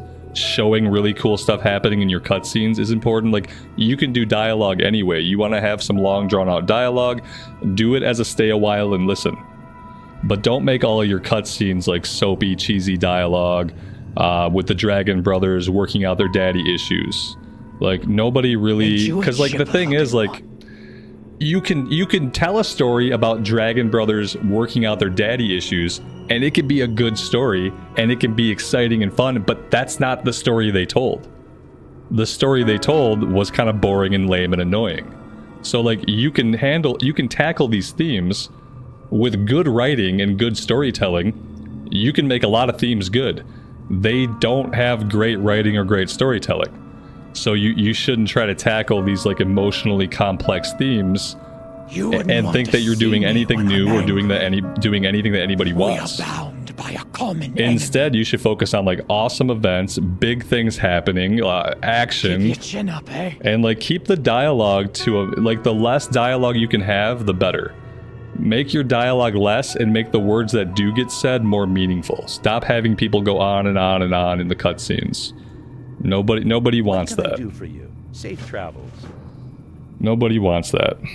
They had daddy issues because their daddy was a big evil dragon and he didn't love them the right way and he never paid attention to them, and like, that's all that it was. And you can have that be a part of a character's development, but if you're not a good writer, like, you shouldn't try to form a whole story about it. It's not going to be good. It should be part of a character's development. It shouldn't be the cornerstone of the story. Because it's not going to be a story that interests lots of people. It's not going to be a story that is fun for lots of people.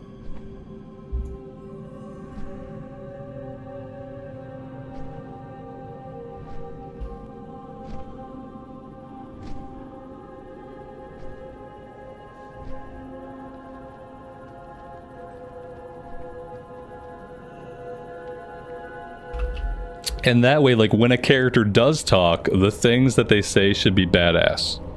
The things that they do, when a character takes an action in a cutscene, the things they do should be awesome. Like, think about the Legion cutscene that we watched the other day. With, like, Varian throwing himself off the ship, stabbing the thing in the face, sliding down it, only to eventually be disenchanted. Like, that was an awesome cutscene. If you're gonna have cutscenes that show me stuff like that. If you just want to have dialogue, like, I can do that in a stay a while and listen. Like, you don't need to waste a cutscene to show me that. That's not very interesting. Like, show me the really cool shit in the cutscenes. Do I have to do something with this guy? I think I have to capture this dude.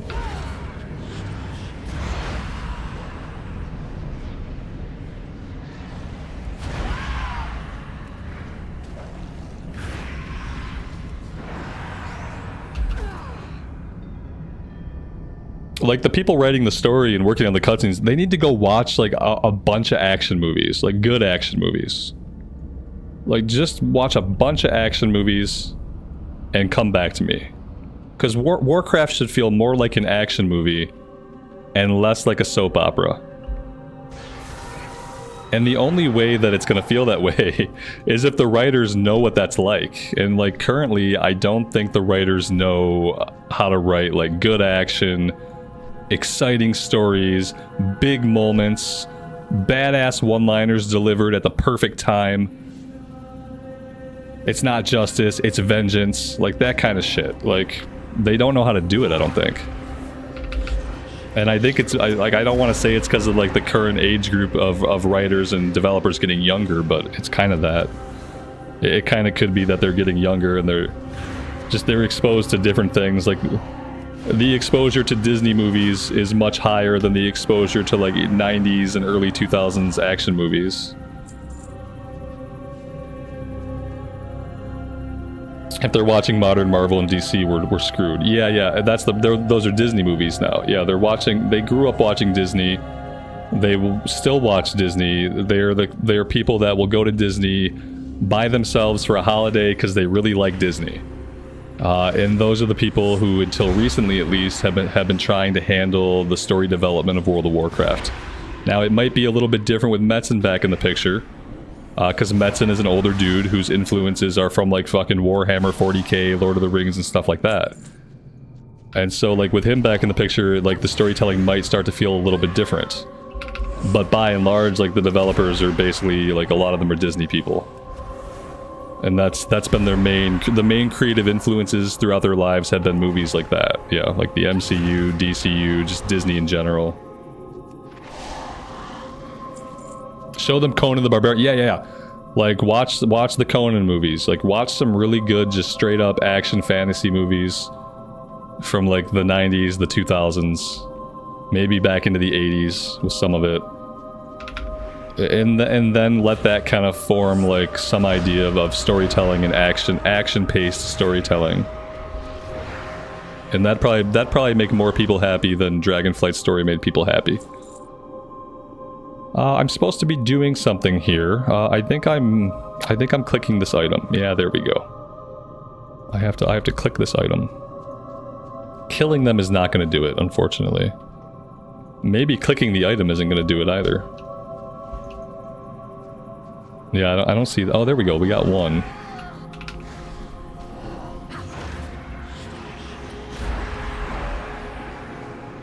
Yeah, and Metzen had a long break, so hopefully he's refreshed, he's recharged, and like he's ready to like crank out some good story content.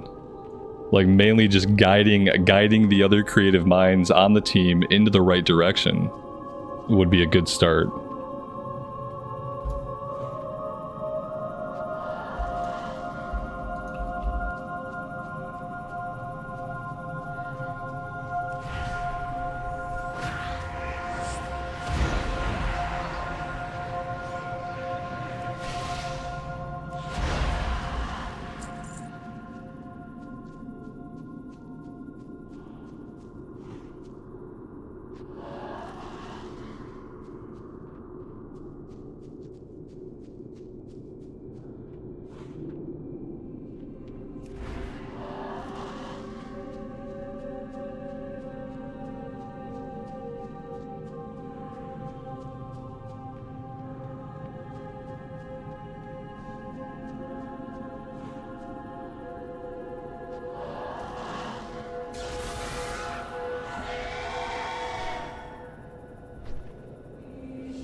What's the goal for today? The goal for today has just been level the character and have a chill time. And we have leveled the character. We've had a pretty chill time. And yeah, we've met all the goals. You can't tell we met all the goals by looking on the screen because the overlays are busted, but we have met and exceeded every goal for today, both from a goal standpoint and from a gameplay standpoint. It has been a very good day. Today.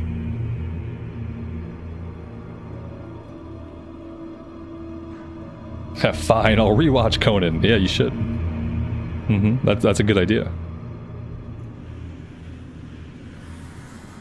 The evil doesn't have to make sense. Sometimes the we're bad because we're bad and we like it is enough. Yeah, like, you don't have to over-explain why the world-ending threat wants to end the world. Like, you don't really have to over-explain that too much. If there's a world-ending threat, like... it could just be like a force of nature. It could just be like, that's what that is. It's a world-ending threat. We don't have to talk about its feelings.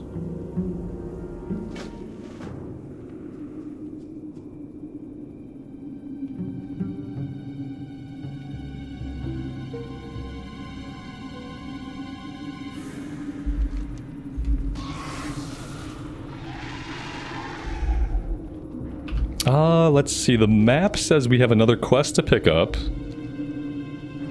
But I'm not seeing it. Maybe we have to wait for this stuff to play out. Yeah, this stuff is not looking good.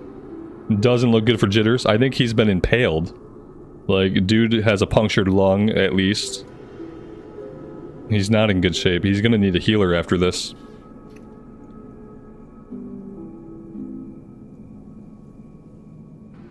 We have to wait for this to finish, and then one of these guys is gonna have another quest.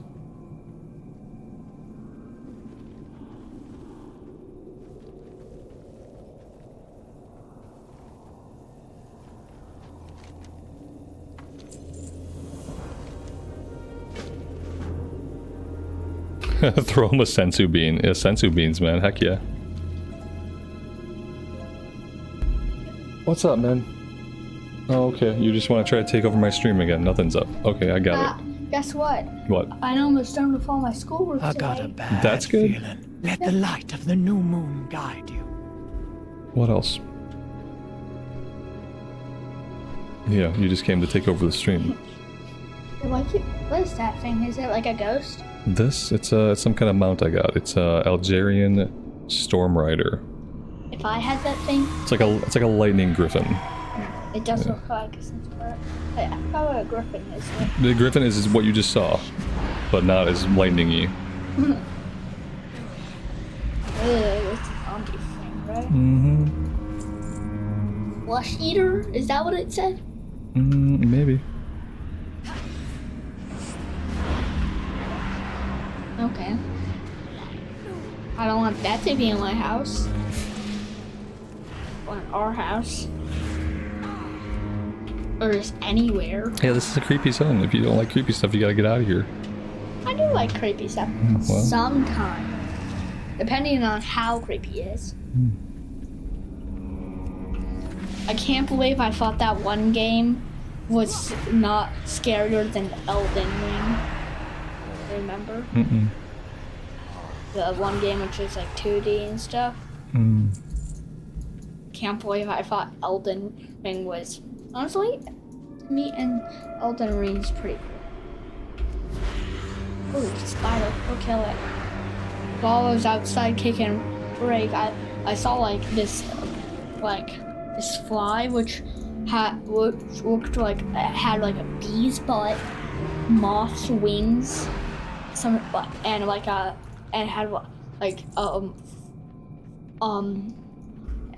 fly's body, and I picked it up, petted it, trained it because it looked hurt. You trained it? Yeah, I trained it to be strong enough to go back to the wild.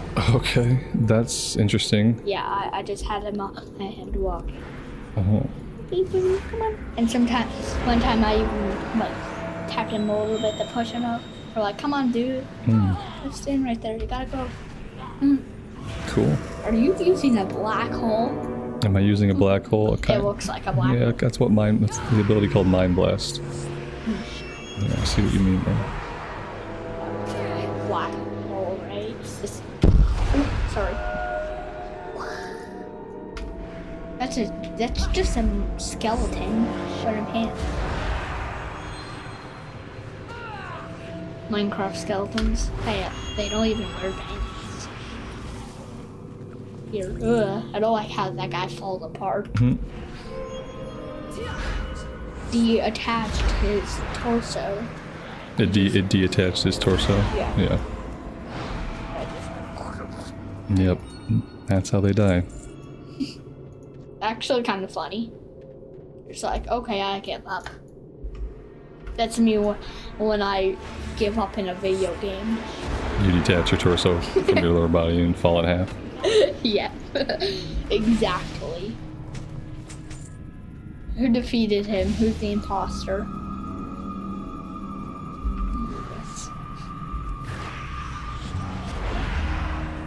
Hello, person who said hi, James. Yeah, who's up? Well, hello, everybody.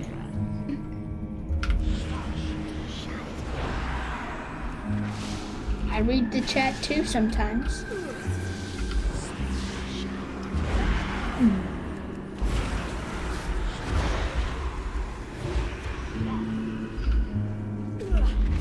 Oh, What did the spider attack you first? The spider's an aggressive mob. Oh, I see. I see the red on it.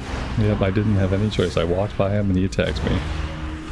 Some spiders were harmed in the filming of this VOD. Yep. Wait, when we turn this into a video, we'll just make this screen black and be like before that and be like, no spiders were harmed in the making of today's video. Yep, for all the people who love spiders. Do you love spiders? Do I love spiders? No, I don't really care about spiders. Does chat like spiders? I don't think there's a lot of people out there who love spiders as much as you do. I think most people, at the best, they're just kind of ambivalent towards spiders. Nah, when I see someone smush them, I just cry. I'm like, why did you do that? Would you want to be a spider who got... Would you want to be a spider and then just one day a human walks up to you in the house and just squishes you? Just throws a book at you 5 times? The second one was more funny to me. Oh my god. Wait, which one's health? Is it the green one? Mm-hmm. Oh my god. Oh, kill him. Yeah. Wait, how does this guy die? He detaches his torso too. Everybody, why? Is this just a tradition for them? That's how they die, man. That's the death animation. That's their family tradition. It's their family tradition. Yeah, they split in half when they die. Yeah, that's their family. That makes sense. Yeah. I'm probably gonna have nightmares. Great. Perfect. Just gonna be like, oh hey dad. I didn't ask you to come take over the stream, so if you have nightmares, that's your fault. Yeah. I told you this was a creepy area. Hey, it would pay off because I got to say hi to everybody. It pays off, yeah. Well, Yeah. we'll figure that out at 11 o'clock at night when you don't go to sleep. I'm just like, Dad, Right. Dad. That'd be the last time you come take over the stream. Why did I detach my own torso?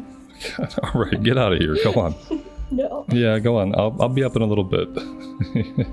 Thanks for stopping by. I'm kicking you out now. No, never. Yeah. Oh, bye. Go on, pretend like you actually listen to me. Yep, there you go. I'll see you in a little bit, buddy. Don't detach your torso. Among Us! Get out of here. Close that door behind you, okay? Never. I'll see you in a bit. Bye, guys. Tell them I said bye. I'm sure they heard you.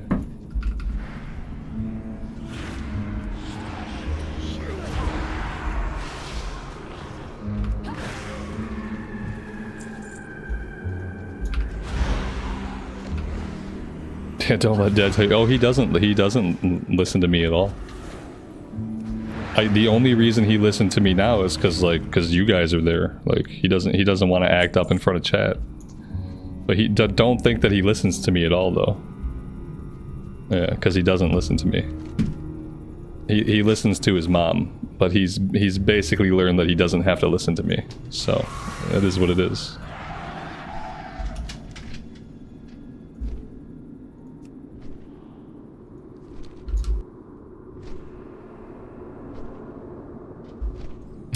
Keller, you've got 2 of those and neither one listens to you either? Yeah. Yeah, it's tough. Mm-hmm.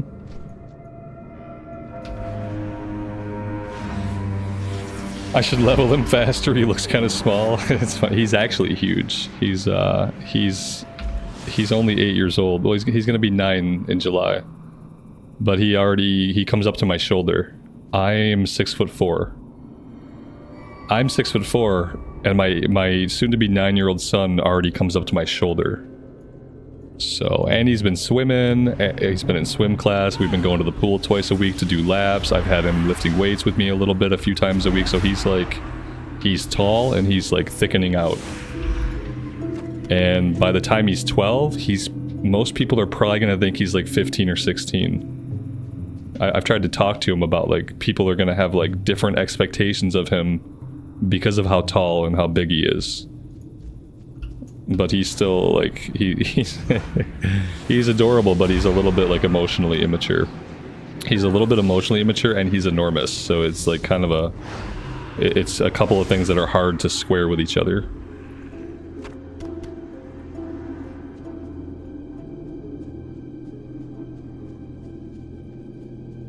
Yeah, it's rough when like people see him and they think he's like 12, you know. But then of course he acts like an 8-year-old because he's an 8-year-old, so people are like throwing off a little bit. Makes it kind of rough. People like when you're the biggest kid in class or you're the tallest kid in class, like people have like they just have more expectations of you. Even adults who should know better like just end up having more higher expectations of you. Be literally just because of your physical size. It's kind of rough. Yeah, he was 2 feet when he was born. Yeah, exactly. He was already 24 inches when he was born. So.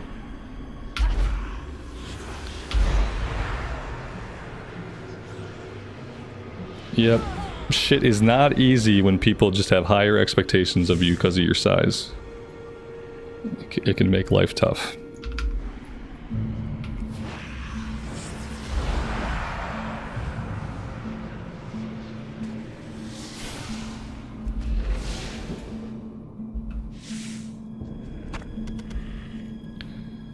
Yep.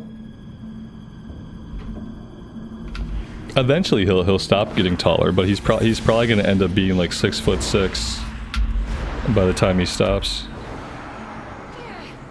If I had to guess, by the time he's like 14 or 15, he'll probably be as tall as I am. Now my job is to make sure that he has the musculature to like hold his tall, lanky body together.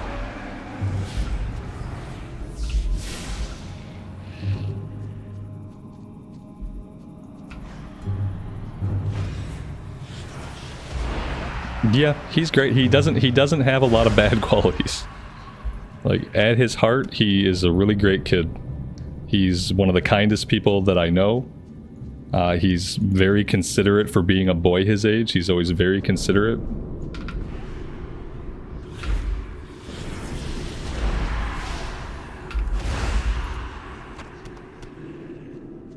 When he doesn't want to do something, he's a terror. But that's probably true to some extent of most kids. Like when he just really, really doesn't want to do something, like all bets are off. But that's about it. He's always been honest. He's always been kind. He's always tried to be thoughtful. And he doesn't have a lot of bad attributes that some kids can just pick up.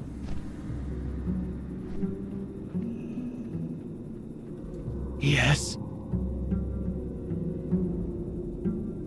Farewell.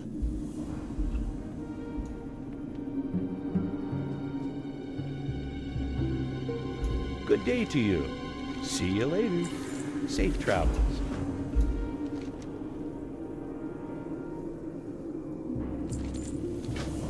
He can speak well. He learned to speak by watching too much YouTube. Yeah. That's where he gets all of his speaking skills. By trying to emulate people that he sees and hears. Which he's pretty good at. He has a good sense of language and how to use language.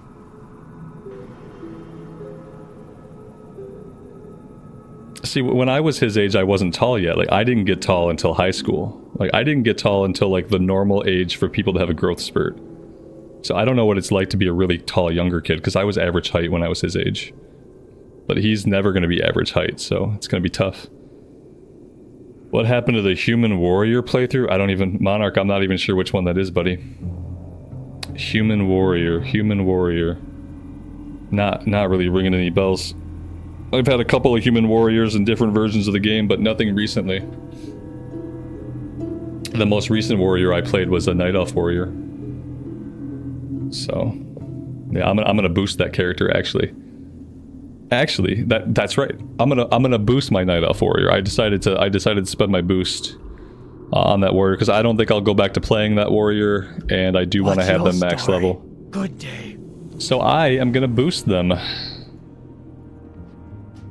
He gets some of his language usage from me. Yeah, like he adopts some of my linguistic habits. Some of the ones that I'd rather him not adopt are typically like the ones he adopts. Actually, I should hearth back. We got a couple of things to turn in.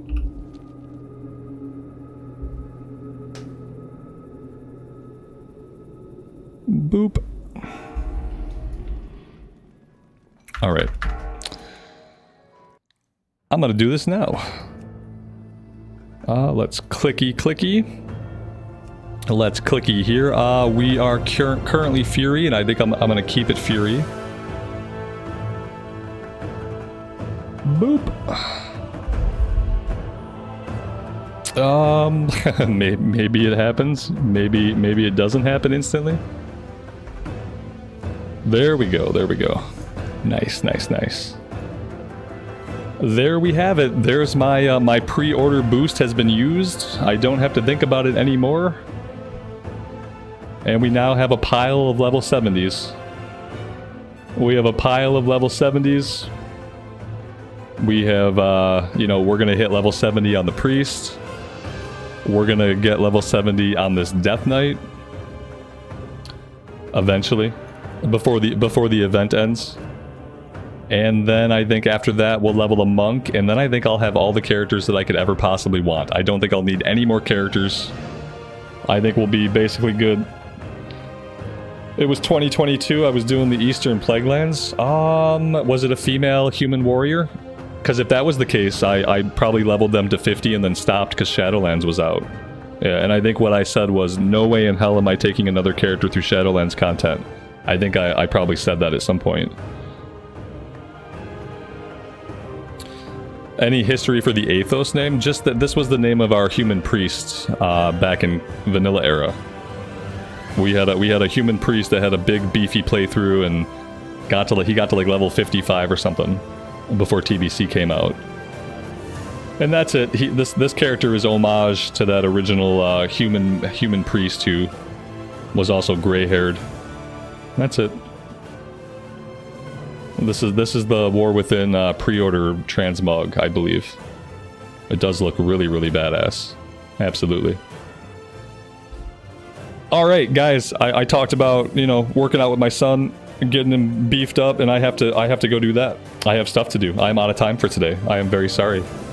I wish I could play more. I'm sorry that I couldn't get our progress bars working, but we found out that it was like a YouTube issue, so I'm hoping next time we can actually see our progress. You guys were really great today.